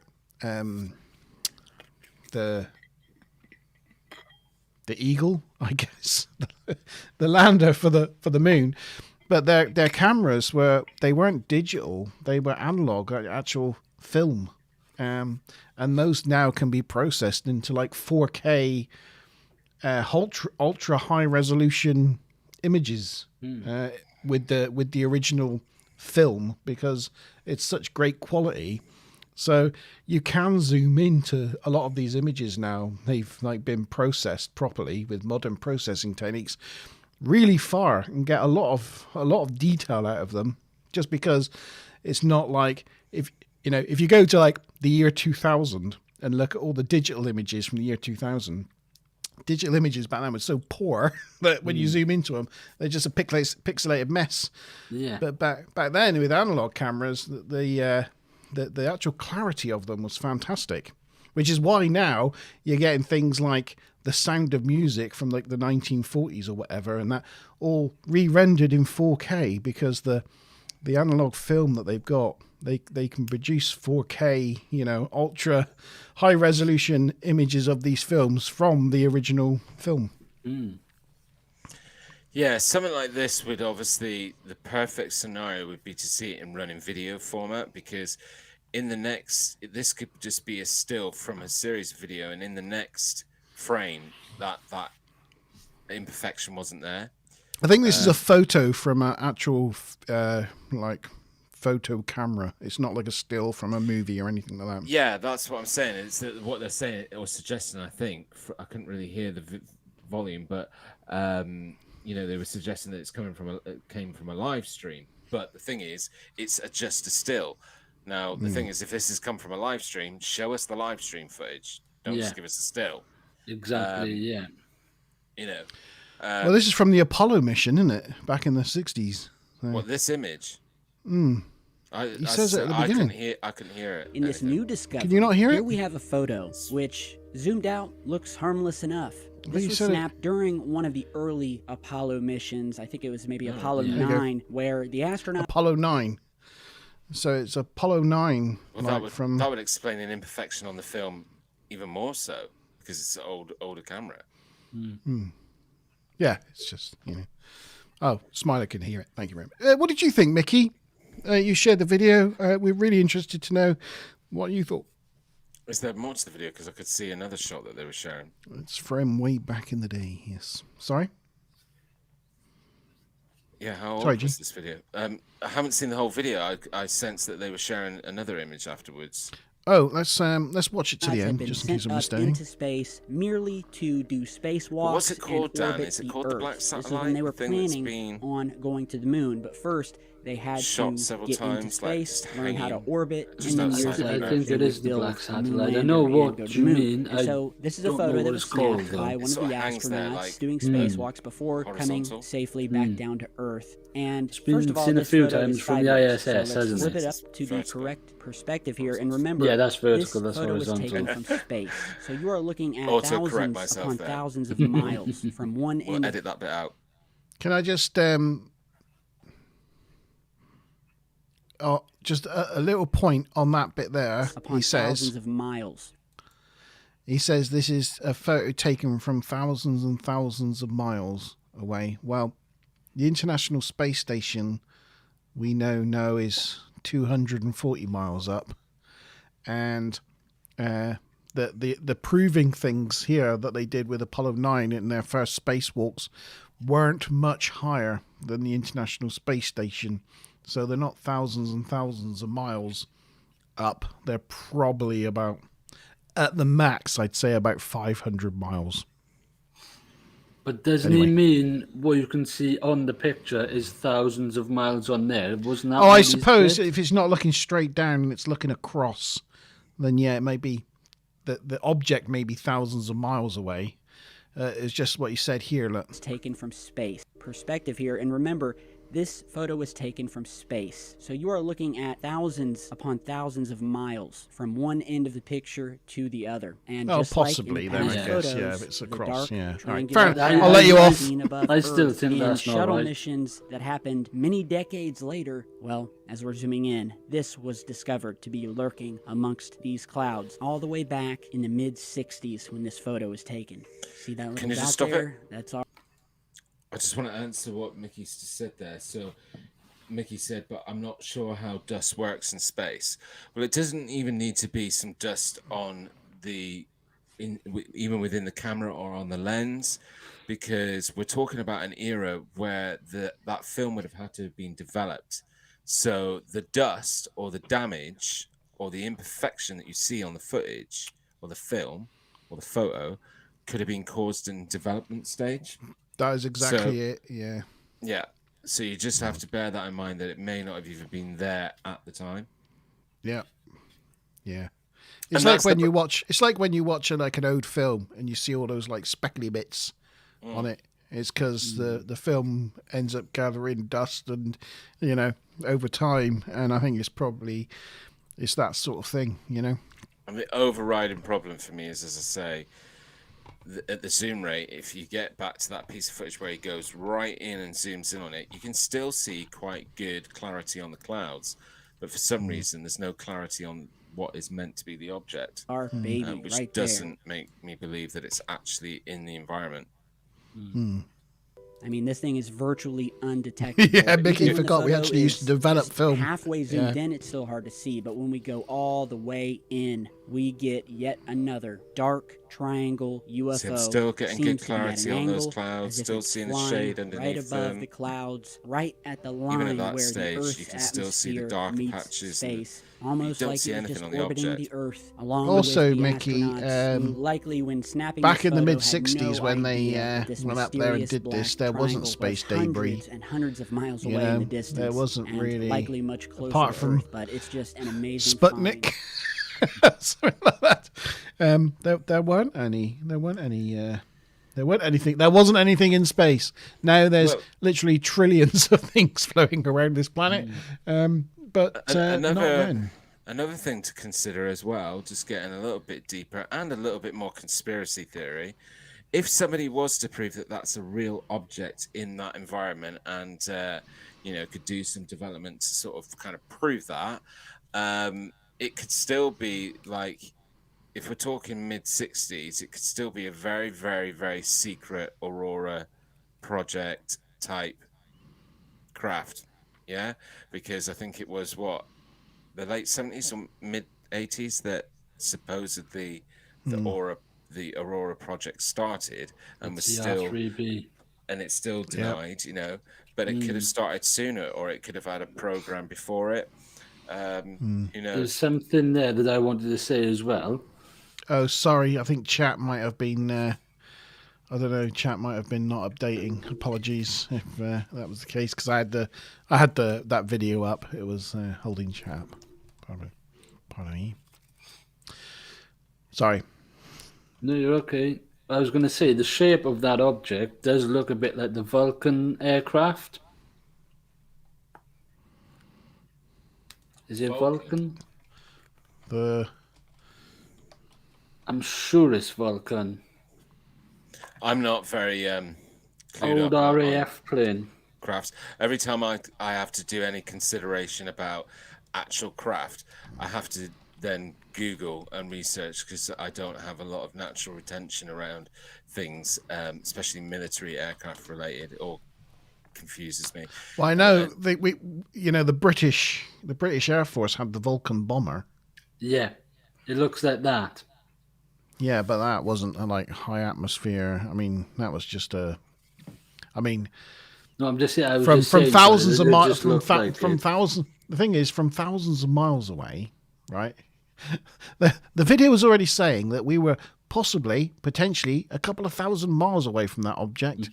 In which case, that object would have had to have been the size of a city. Yeah. Yeah.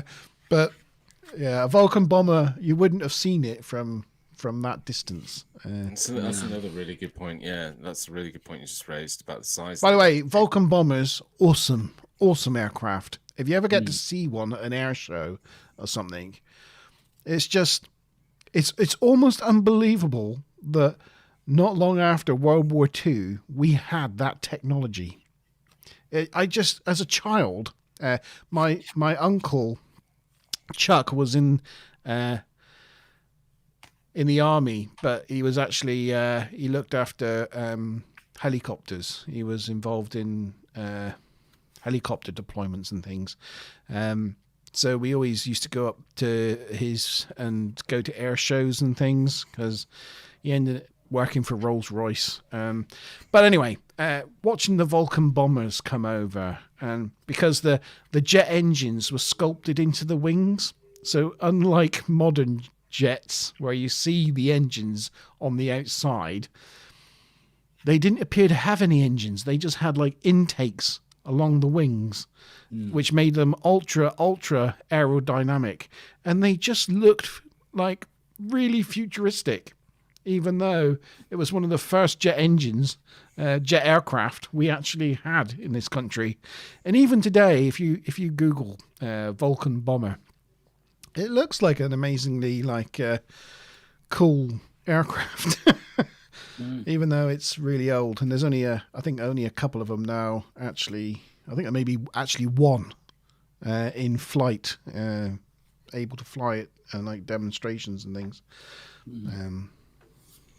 But anyway, yeah, there we go. Can Sorry. someone in chat just let Tangent. me know if you've been able to see the link for the invite to the studio? I just want to check, because I know that we had problems with that in the past where it didn't actually display, although it displayed to us. So if you can let us know, that'd be awesome. Oh, it does. Yeah, it's there. You should be able to see it. Yeah, I can see it, but the last time it didn't get seen by because we're admins. You're wondering why Mickey's not here? No, just in general. I think somebody mentioned it back that they weren't seeing a link, or they couldn't post a link or whatever. Yeah, I just thought I would double check. Oh yeah, Mickey can see it. He's just not clicking it. So yeah, I'm running short of some other questions and people wanting to share with us. As I said to you at the top of before we went live, I've got a couple of things that I had on standby to share. Yeah. Okay. With that, guys, So I for think those I'm of you going to out head there- off, if that's okay. Oh yeah. Yeah, of course it is. Well, It's always thank you very much. honest. And Yeah, I will thank you. continue to contribute to chat. Well, That'd thank be you very much awesome. for joining us, Daniel. No worries. Thank you for having me again. And lovely to see all the stuff going on the channel, and exciting news about your both your series and the new channel covering the magic, which would be really interesting. So if you need any further help or suggestions on how to format it, by all means reach out and let us Well, know. We got a scoop and exclusive there, didn't we? If I do decide on the second channel, something I might need is participants. Oh, you can always count on us. Because I'll be doing a lot of stuff like this. Yeah, well, always reach out and ask us. That's absolutely fine. We would love to pay back the homage of the support of you coming on our live stream. So yeah, more than happy. Yeah, brilliant. Thank you very much. Well, it's been good, guys, and I've enjoyed it. Same to you, buddy. Enjoy the rest of your weekend. Yes, and I shall see you soon. You have a good weekend. Yeah, will do. Cheers, Dan. dude. Cheers, guys. Thank you. Bye. There we go. Oh, that's good. Thank you, Dan, for coming on. Awesome. Always good to see Dan. It is, yeah. Yeah, so for those of you out there who are a bit of a fan of the Bigfoot stuff, thought I would share something new. There's one thing that I was going to share, but I'm thinking I'm going to keep that for a vault, to be fair. Mickey's not come on and talked to us yet because he's been eating burgers and chips. And he said, yes, he did say burgers, plural. Oh. Can I say, I'm going off topic, I'm very disappointed with my local McDonald's. Why is that? I shouldn't be admitting this on stream, but now and again, every couple of weeks, I like to get a McDonald's from my local McDonald's. And for the last 2 orders, they've completely missed my whole meal off of the order when it's arrived from Just Eat. No way. I think they've got something against me. I completely lost my shit with. It happened last time. I was really hungry. I was at that hangry stage. You know when you get that kind of like. I skipped lunch because I was in meetings all day, and a live stream was not long in the offing. The TNG review show, and we quickly got to get something to eat. Quickly get into McDonald's just around the corner. It doesn't take very long. For the second time in a row, my meal wasn't there. Oh my God. Oh gosh, I was not happy, G. I can imagine that's like me trying to hold myself back from YouTube. It's the second time in a row.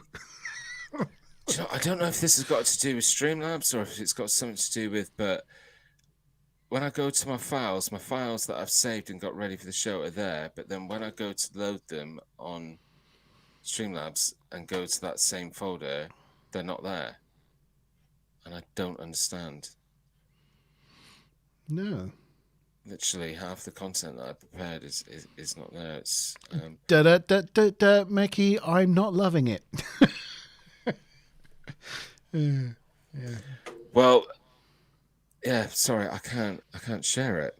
What do you mean? It's not coming up as a video file for me to share. So whether it's got some sort of copyright on it, but do you want to try emailing them to me or WhatsApping them to me? I could try that. Here we go. Keep talking amongst yourselves because this will take me a bit of a while. I did have I did have another thing, but another news item, but I've accidentally, luckily not the stream, I've accidentally closed all my browser sessions.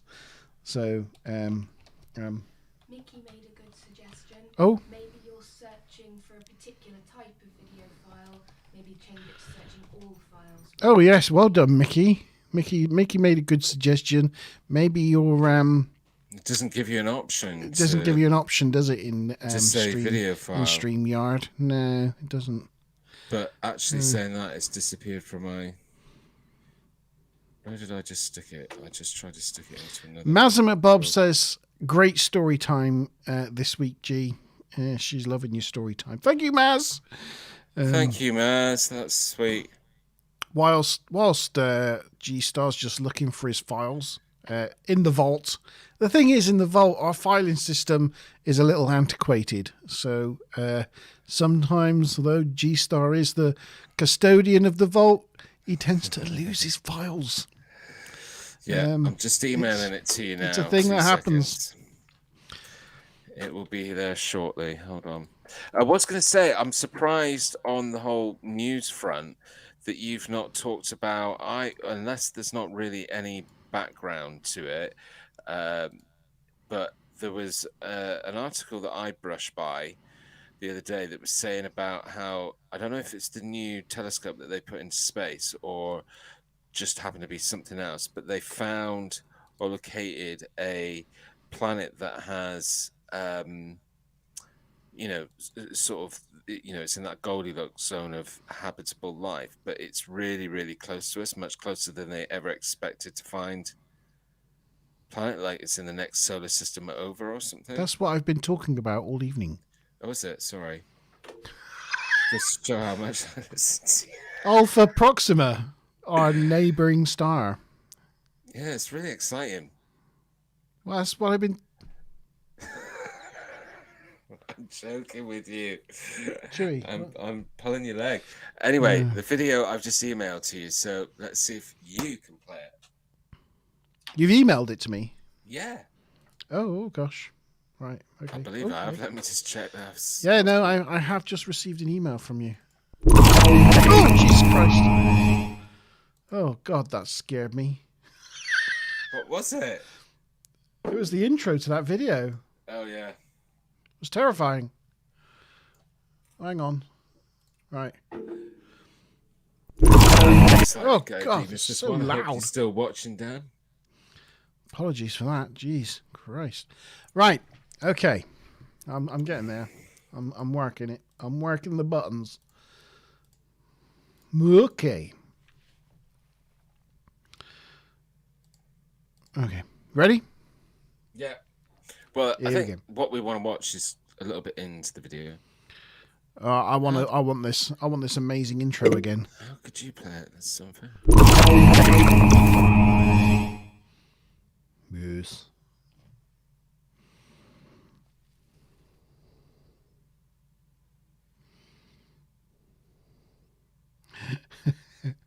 Yeah. Wait though. Sorry, I'm not laughing. That was it. Yeah, so this is so basically, yeah, that's it. Now, here's two interesting things, because when you watch that, you're probably thinking exactly the same as I did. It looks ridiculous. I bet you're not thinking the same thing I'm thinking. No, I was thinking initially when I started watching, I thought, oh my God, that looks ridiculous. However, there's two things that need to be considered about this footage. Firstly, the source of which it comes from.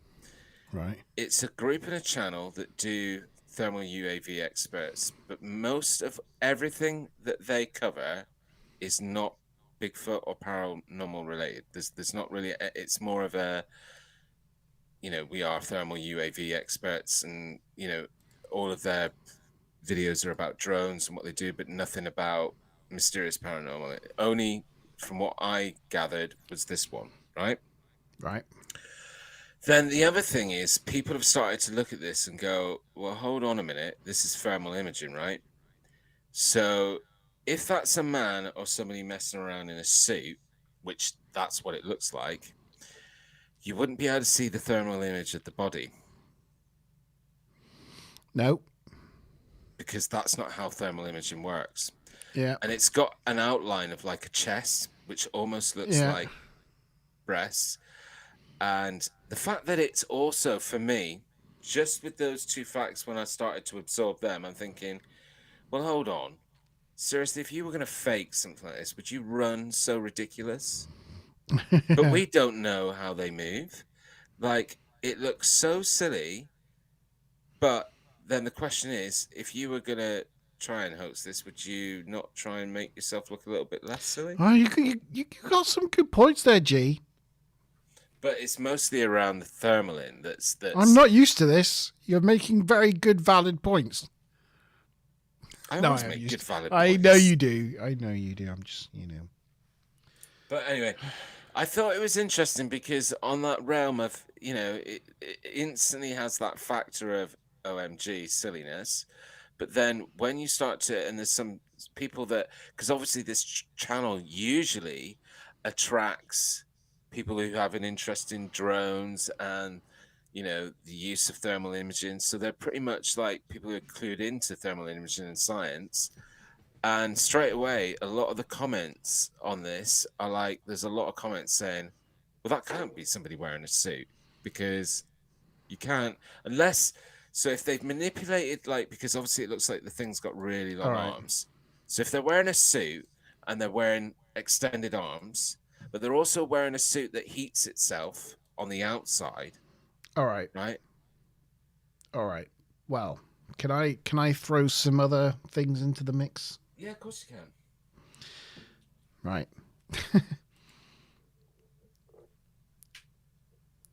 That is actually quite cool. Right. Ways. That the body of that. I need to get some. I don't know how do it's gonna. There we go. There we go. That's as good as I can do for a minute to make my point. Right. You look at the ends of the arms and the legs there. Right. It's in the purples. Right. Now, if you look at the plant life around it, right, bearing in mind that plant life, like bark and leaves and things, have nothing like the temperature of a primate's body, right? Yeah. They're showing up the same colors as that creature, right? So it's warm. I don't know where this is. I mean, imagine it's somewhere relatively cold, looking at the ground. I mean, he's walking through a stream there, probably. The water's cold. That might also explain what the funny movement. Yeah, so I think it's probably running through a stream or something. But bearing in mind that the temperature of these plants are not going to be like the heat that a body gives off, yet this body is giving off temperatures that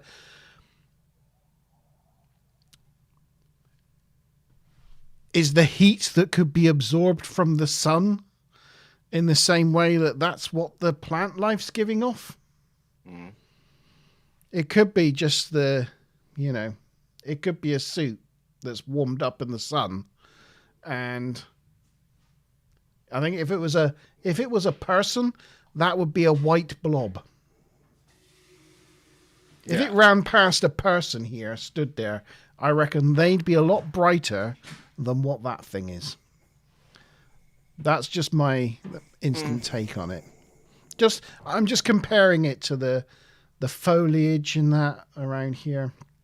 Bearing in mind the water looks really cold, so I imagine it's not a warm place.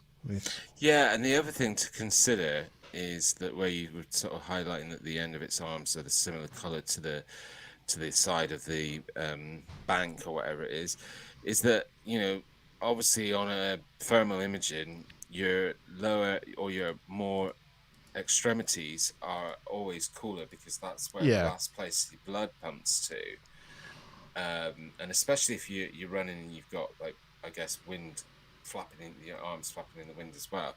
I don't know, but that could explain that. But I just thought that, I like this one because on the front of it just looks instantly ridiculous, but then there's got some good points that you can make about it. And considering I was reading all the comments, people talking about it and thinking, wow, some really kind of valid points there.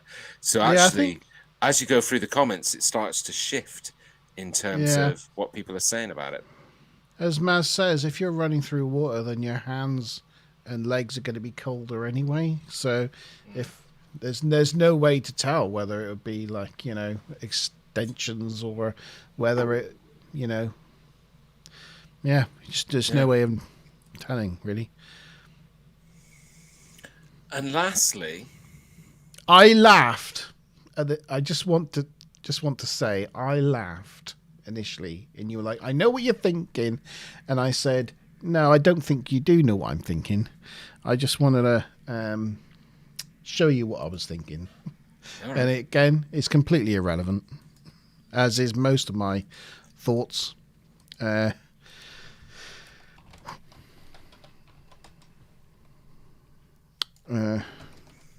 think what I'm going to round off with is if nobody's got any more questions or anything they want to share. Earlier this week, I think it was earlier this week, remind me if it wasn't Mickey, but earlier this week, Mickey shared a link with me for some footage to look at. And did a little bit. I said to him I might use it as a vault, but I thought, well, I'll use it tonight and talk a little bit about because at the time I didn't have time to watch it, and I said to him, I'll give this a good proper look later. after a good proper look, I have some outcome. I can't find any images that I wanted to show, but there's Were an you anime. thinking, There's an anime. There's an anime called Attack on Titan, and there's one particular Titan in it. Oh, it's not working at the moment, is it? Called the Beast Titan. When it runs, it looks like, I haven't got any pictures of it running, but it's that thing there. Oh, right. When it runs, it just reminded me of the Beast Titan from Attack on Titan. It's You are this so thing. right. Well, it's kind of like a bit Bigfooty, isn't he? It is a bit Bigfooty looking, but yeah. Anyway, that's what made me giggle when I saw that running. Well, it reminded that me of definitely goes to an show how Attack on different our Titan. minds were. Because no, I wouldn't have ever guessed that that's what you were thinking. Hey, Oh, hey, there's the man himself. Mickey. I thought We that just you- deafened you. We've just deafened you in your ears. It's like, hey, oh gosh. I thought that you were in some sort of field then, because you've got so much green behind you. But that's like, what is it? Is it fish tanks? Fish tanks, yes. Wow. His That's a collection lot of fish foliage tanks. in your fish tanks. Very cool. All live plants. But yeah, this is the aquarium side and this is the game side. Which do you prefer, the game or the aquarium side? See, you get annoyed at Fortnite, then you just turn around. Okay. You're instantly calm. After you've It's died for the 200th time in a death run, On a death you can run, just yeah. turn around and go, Zen, Zen. Fishy, fishy, fishies. Yeah, I was just about to, funny enough, that you popped in. I just need to pop appropriately. away. I'll be back That's in a okay. sec. I was going to share the footage that you shared with me earlier this week, the link. Oh, But yeah. before I do that, I'll get it lined up ready for Monty for when he gets back. But I can't actually. I need to wait for him to come back for him to put it into the studio. So I can't. It's play it it's just crazy the yet. amount of stuff that pops onto your phone. Once you've searched one thing, your phone, it has to be Yeah. listening. And That more is- just pops up. Couldn't be more true on that one. Mm-hmm. But it's helpful, especially if you're doing what I'm doing, because then Yeah. you get to see a lot of content. But the thing is, it becomes tiresome sometimes, not just because of for everything you see, there's only probably about 5% of it that interests me. So you have to shift through quite There's a lot of to it even. is And when I just say not it worth interests me, watching. I don't mind covering stuff that I don't think is genuine or I think is mistaken identity, but at least it's got to be sort of original. Or there's so much stuff out there where people do the same thing. Like one of the most common ones is point your smartphone at a star, zoom in and zoom out, and go, oh, look at that object, and what the star does is then pulsate like as if it's some sort of orb. And most people's footage content is that, but it does become arduous. Yeah. But this was interesting because I'd just never seen anything like this before, even if it's completely and utterly faked. Yeah. It's like, well, at least props for being a little bit original with it, and thinking outside the box. But yeah, I really appreciate you sharing it with me. So how have you been, Mickey? Good? It has been a busy week. That was my first week back in about 3 weeks working, and I'm shattered. And the first week in the gym too. Did you go absence on the gym when you went on holiday as well? Well, we're 2 weeks before Christmas. The gym was closed 2 or 3 weeks, and then I had the ski trip, and then I had COVID. So Oh gosh. it was. How was the skiing quite trip? extended. Oh, it was great. Yeah. Apart from the COVID part, but it was. still good. Whereabouts were you skiing? Bulgaria. Oh, it's in Bulgaria. I've skied in Bulgaria. in Pamparovo. Do you know what? I can't remember the name. It's years and years ago. I went away to school, and when I went there, it was still a communist country. Yeah, you still see a lot of that when you're driving up. It's crazy. I almost got arrested for participating in the black market. because I sold some British sterling pound to a Bulgarian waiter that worked in the hotel.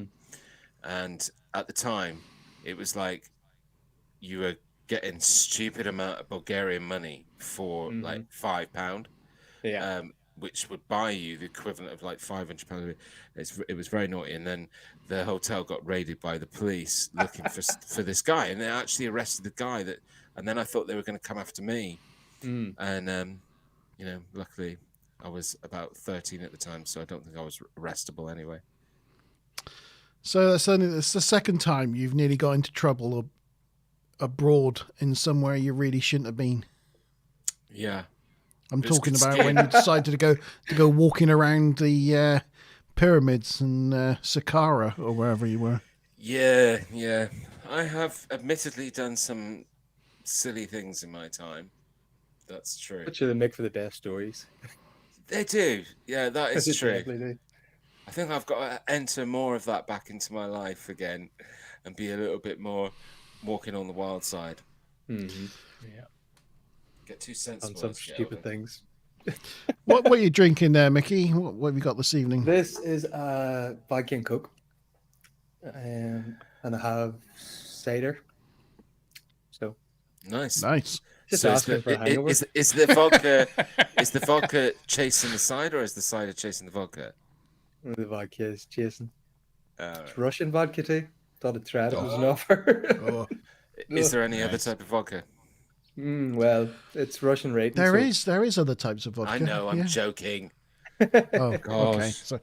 Sorry, my bad. Yeah. So I've already lined up the video for you, Monty. I can see your there. adventures. Yep. Are you watching? Volume's quite loud on this one. Sorry. Apologise for blowing people's eardrums. This shit crazy.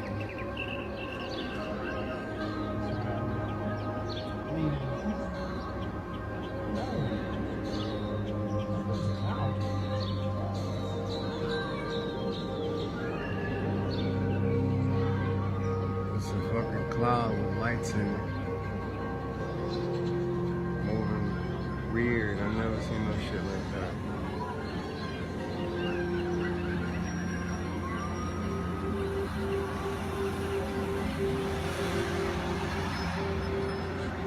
Cloud with sparkly lights in it.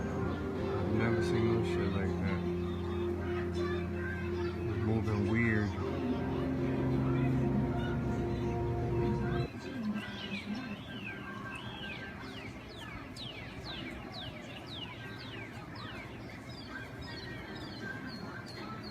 I know you see the sparkling lights in it.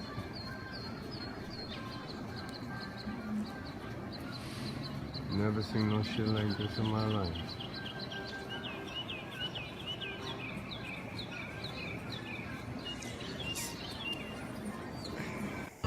So I've been on a bit of a journey with this one, because when you first initially shared it with me, as I said, I thought, oh, you know, whatever it is, at least it's original. Not seen anything too much like that before. And then I definitely went down this road of, right, that's CGI and somebody who's pretty knows what they're doing, playing around with effects. Yeah. But then I went back and watched it again, and there's something that happens towards the end of the footage that makes me think one of two things. Makes me go back and question what I'm saying, or it means that the person who did this is very good and actually probably does it as a career. And yeah, because if you go back and play the footage, Monty, and go towards the very end bit, as it seems to be going away from us.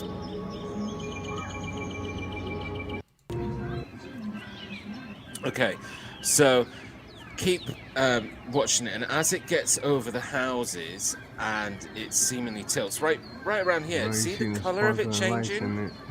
So as it's moving down, it almost starts taking on a brown hue. Yeah. Never seen no shit like this in my life. Which you would expect to happen as it got closer to the ground and moved in that way. So as I say, that's quite clever detailing on if somebody's doing it. Oh, I thought you just muted me. Have you just muted me? No, No. I just muted the TikTok so we could have it playing, but Oh, not right. have the. Okay. Yeah. There's that message coming up saying the host has muted you. I'm like, No. was that? I feel like Okay. doing that sometimes, but I don't actually do it. Yeah, I'm sure you do. Yeah, so do you get what I'm talking about? Yeah. Because right here in the footage, it's white, right? It's But like it's what blending does into the concern me a clouds. little bit Well, it's a completely different is that you- shape as well. Yeah. It's this bit for me, G. This is the main problem I had, because I had a couple of thoughts. Like I had maybe there was like a firework, like a daytime firework that creates a, like A lingering plume of something. lingering plume that looks like a cloud, but it's in a different different height and air wind direction to the other clouds around it, so it would move differently. But for me, it's when it starts coming apart, or because it's that initial shape look that's very static, but then it's morphing. Yeah. Now that morphing there, that looked like an effect. you see pixelation. This was my concern. Is you see pixelation. The But rest of then- it looks quite real, but this bit here where it morphs from one shape to another looks very sus to Yeah. me. But you That know, looks here's- fine. That looks fine. But it's this bit. Here's the thing, though, right? We can see that, and you can see what looks like that installation in the footage, which makes you go, it's CGI. But what this thing is saying is that this is some sort of intelligent craft that is mimicking itself as a cloud and hiding its identity. So if we're then thinking, okay, cloak or bending light, well, if some species out there had cloaking technology or light bending technology, would that not seem like pixelation at times on a camera if you were filming it? Like, But if they're that so advanced, they're surely going to be better at looking like a cloud. You know what I mean? If they're trying True. to. Now, here's the thing, because Mickey, you're usually good at this, because as I was saying earlier in the show, I don't know if it was before you made it on board with us, but, I was saying about the awesome comment that you gave to the last G-Star Vault. And, you're usually good at going off and looking at people's profiles as well. The Detective, person, yeah. the person who shared this then, did you look into them? Can you... I didn't look into them. Okay. I think it was just the TikTok, and then whoever it was, I don't know. Can I go one step further? And Maz says the way the shadows change is interesting, but I even postulate, right, that they actually used two complete different shots here from the camera or whatever and merged them together with two different computer models of whatever that effect is. Yeah. Because if you watch not the cloud, but if you look at the background clouds around the telephone lines here, so don't look at the actual thing itself, but just look at down the bottom at the background and watch it jump.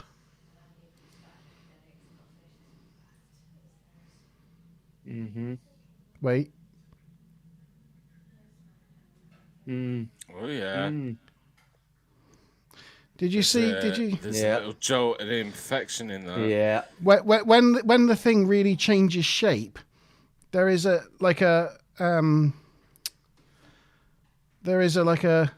little jump.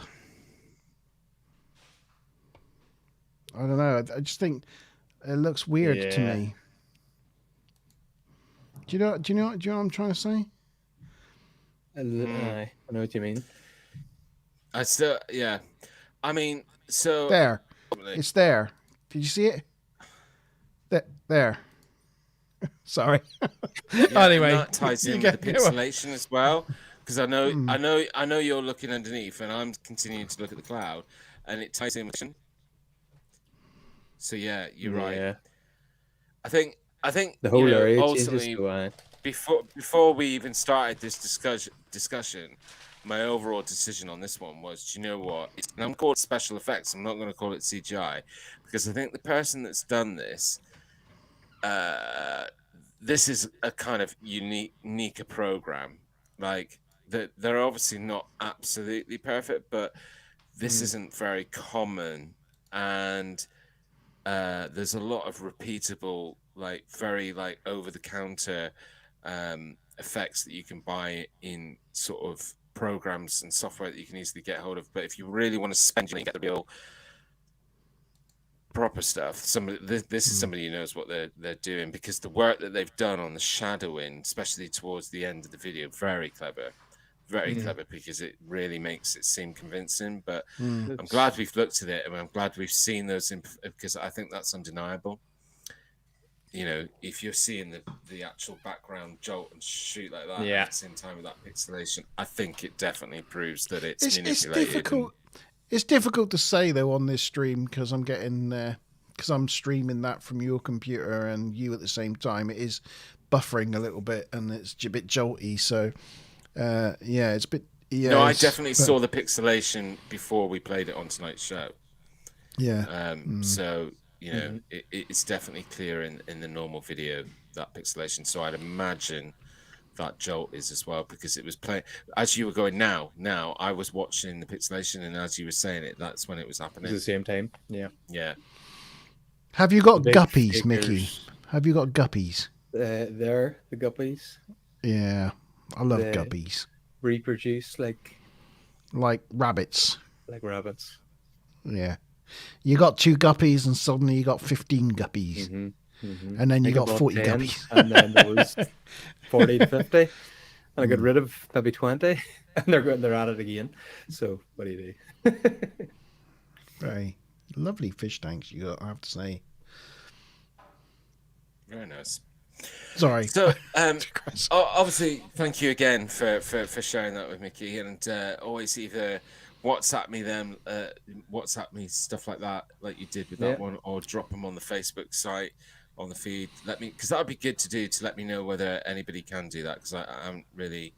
I'd like to know if like anybody can just drop on there and drop something on the wall, which would be great. So yeah, but thank you so much for the share. No problem.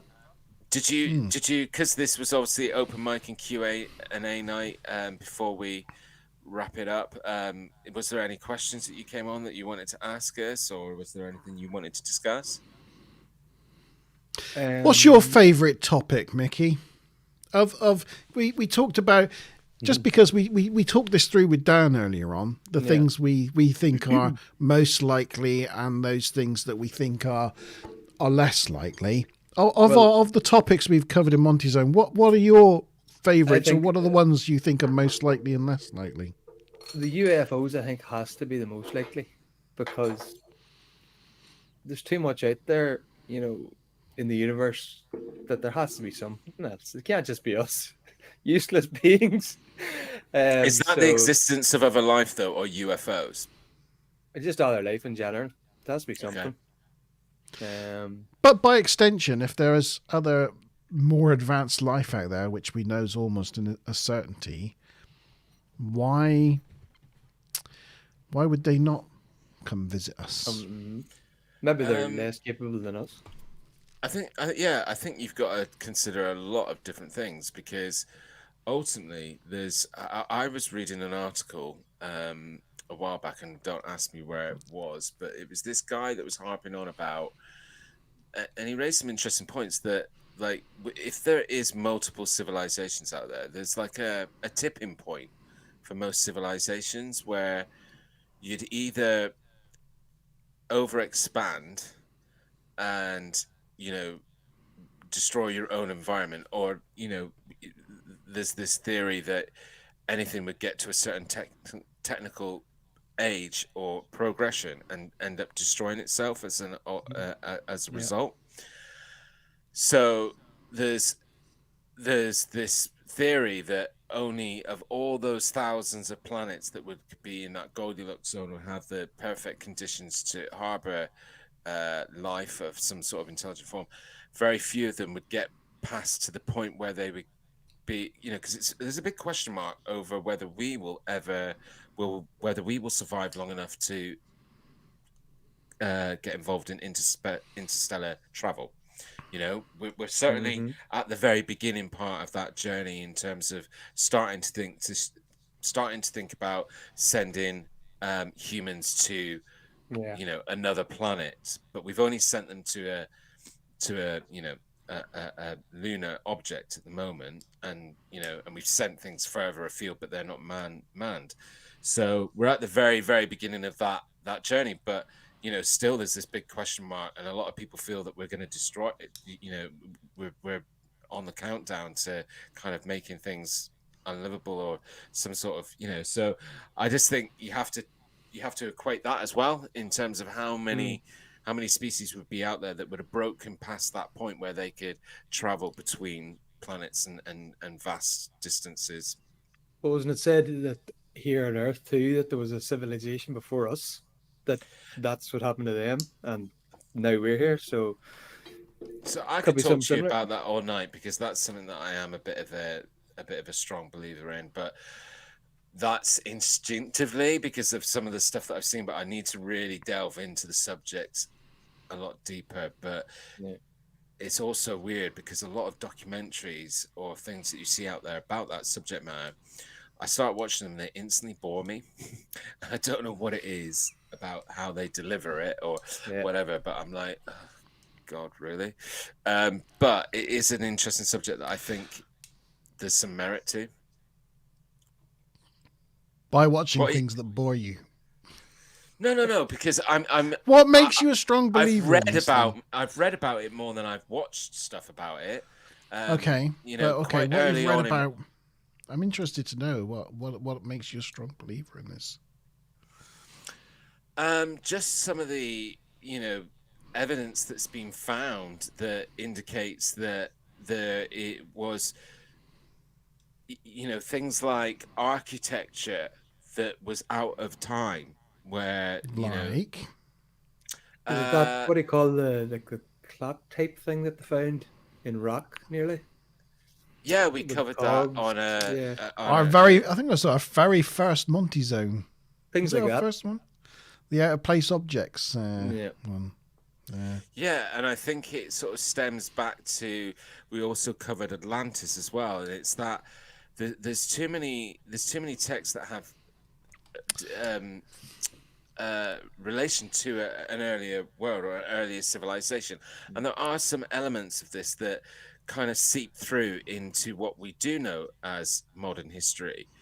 So things like the pyramids of Giza, that's a really good example that we can prove that was made by humans of that generation. It was not, but where did they get that from, and why was nothing else similar happening at the time anywhere around the world, or why did people have a consciousness around it? I don't know. This it's like God, similar people in different civilizations, but they all come to like the same symbols, like some higher power are giving them this thing, and it's keeps coming around to the same type of stuff.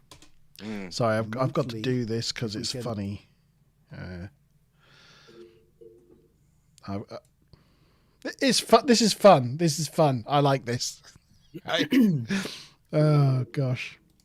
So you just give me a thing to go and look at our very first Monte Zone.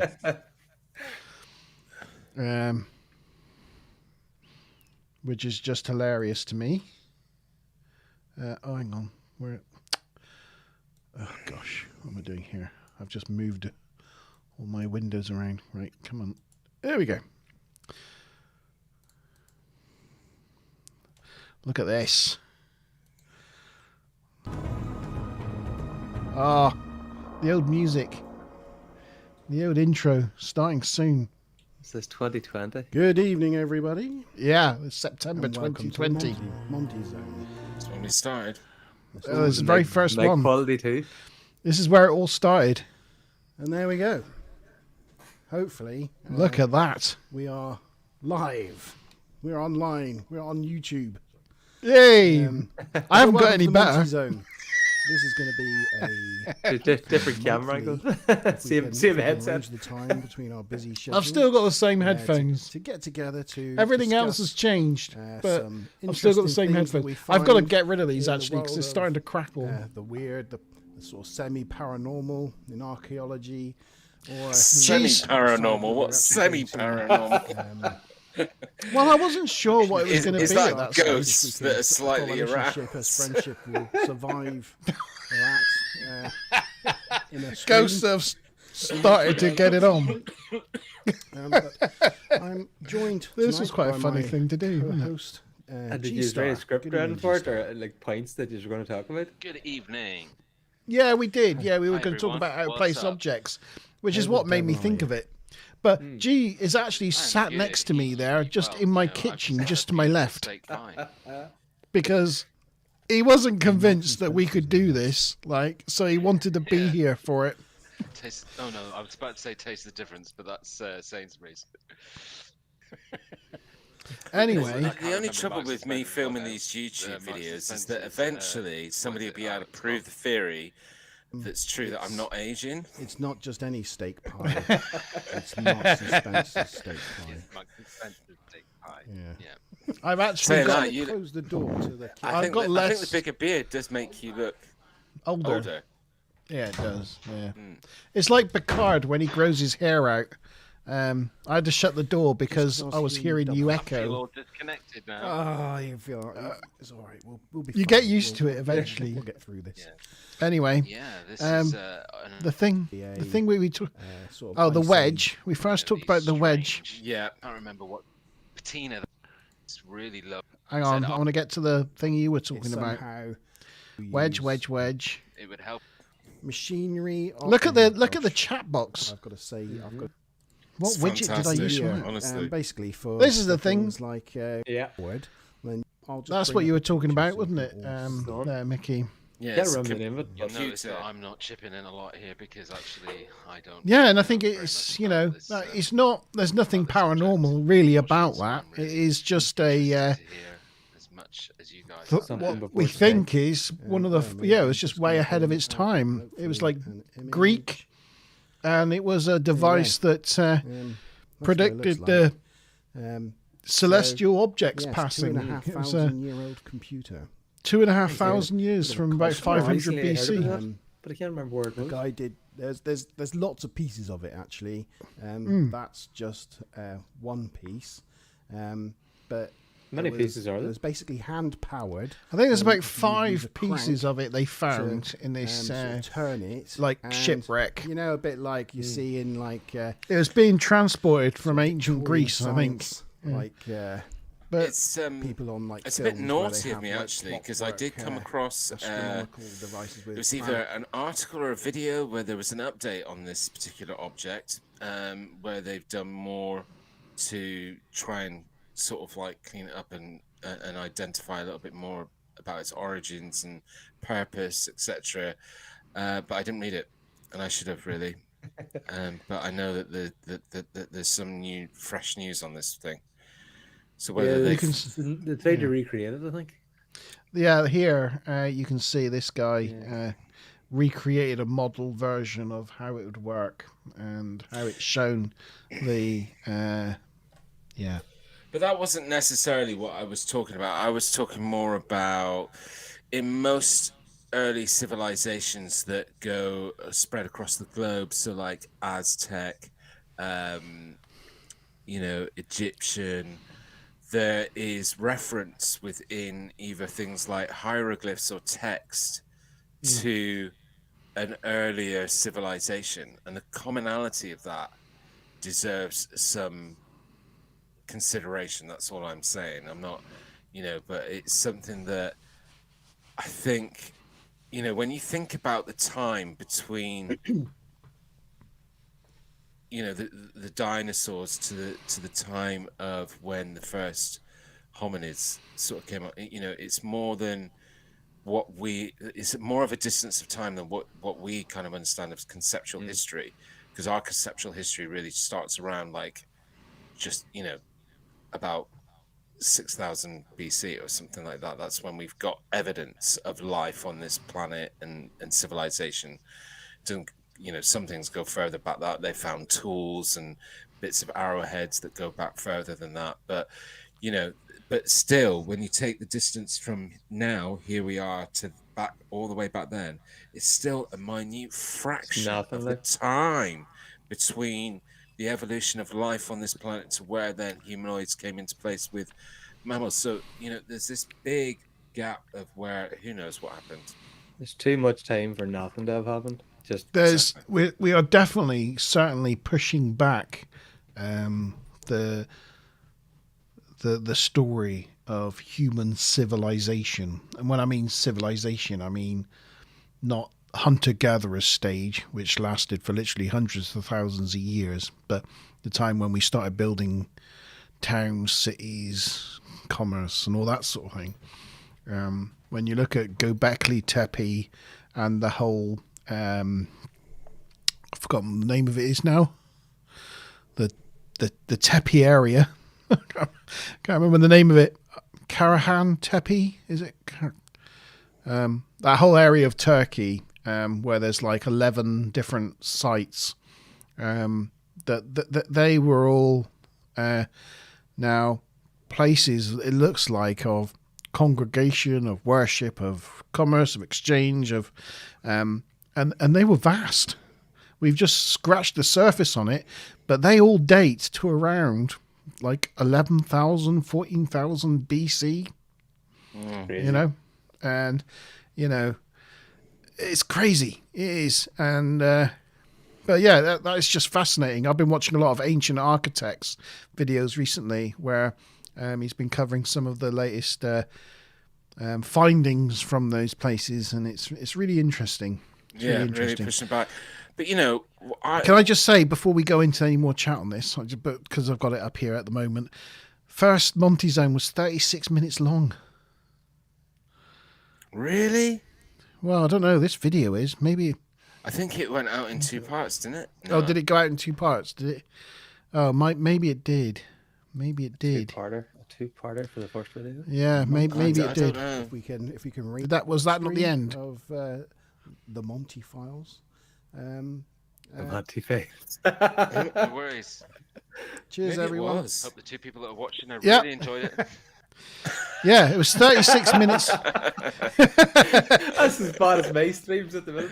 We weren't wrong, but I mean, it was 36 minutes long, and we had a total of 1, 2, 3, 4, 5, 6, 7, 8, 9, 10, 11.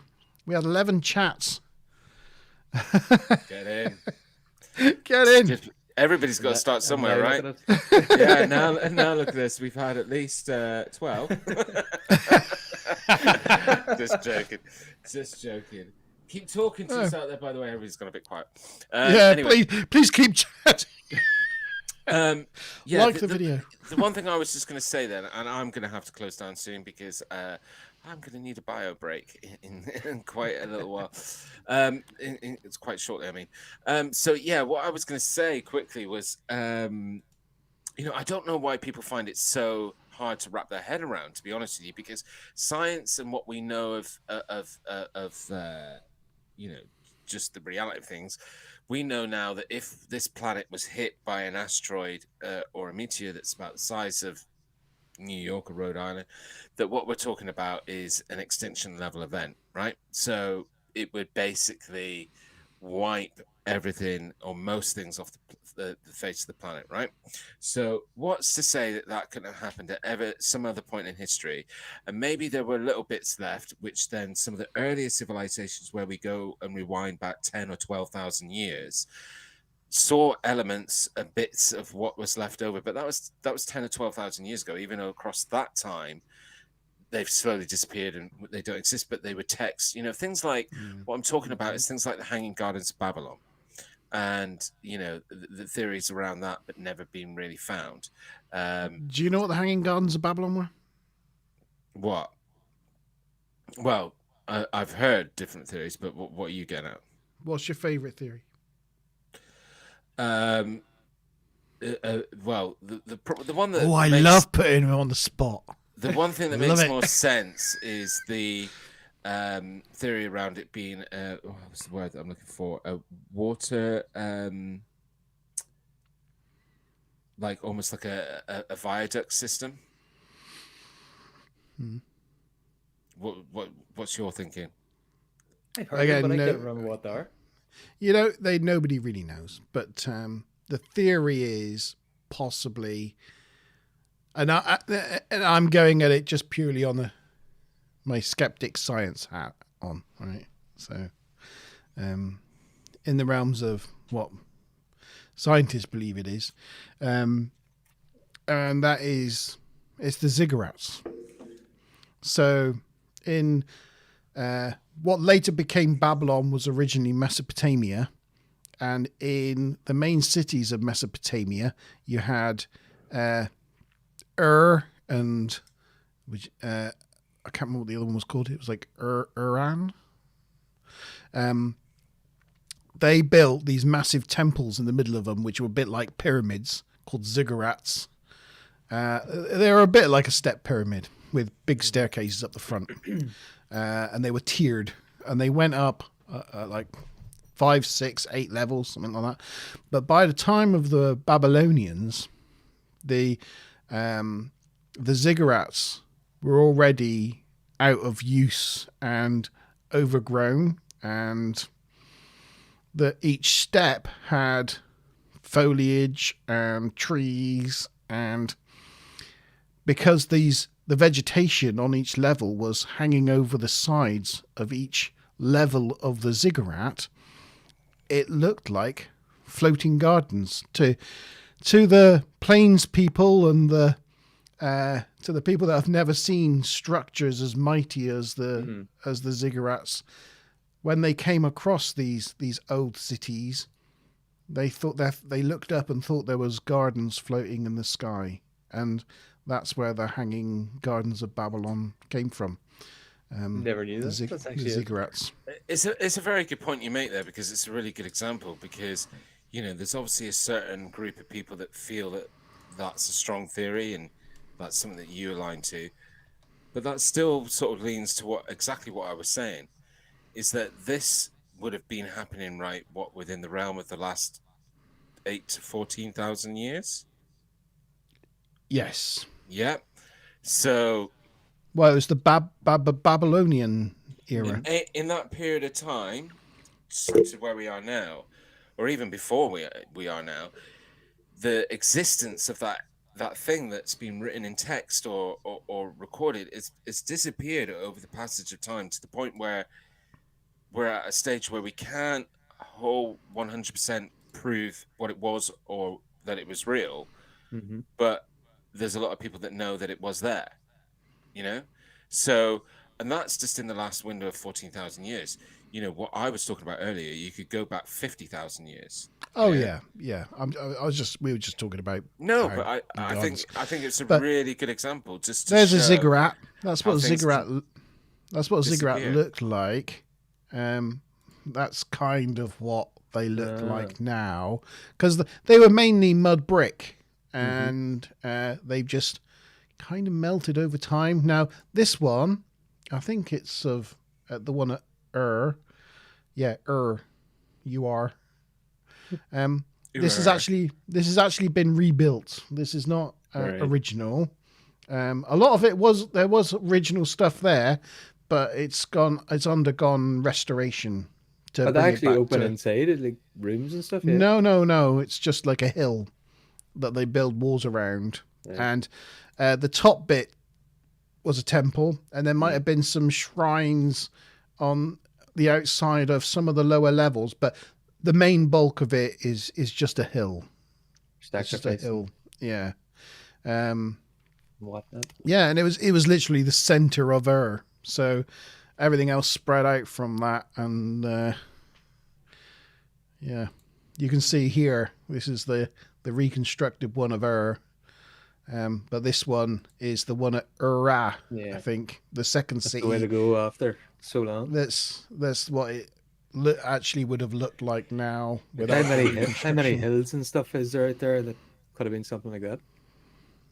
Yeah, it's just the Fertile Crescent, as they call it back then. I'm going deep now, but the whole of Iraq at that time, going up into the mountains, was called the Fertile Crescent, which is where the Sumerian and Mesopotamian cultures flourished. They were the very first cultures because that was the most fertile place on Earth that humans inhabited at the time, and they were able, because everything was aplenty, they were able to concentrate on other things like building shit, because they didn't have to worry about basic survival, and that's where, and it's now Iraq. Unfortunately, because of humans, they became the victims of their own success. They dug out channels and became really good at irrigating massive swathes of the countryside through canals and things. But because all the water coming down from the mountains, as far flung as like Iran and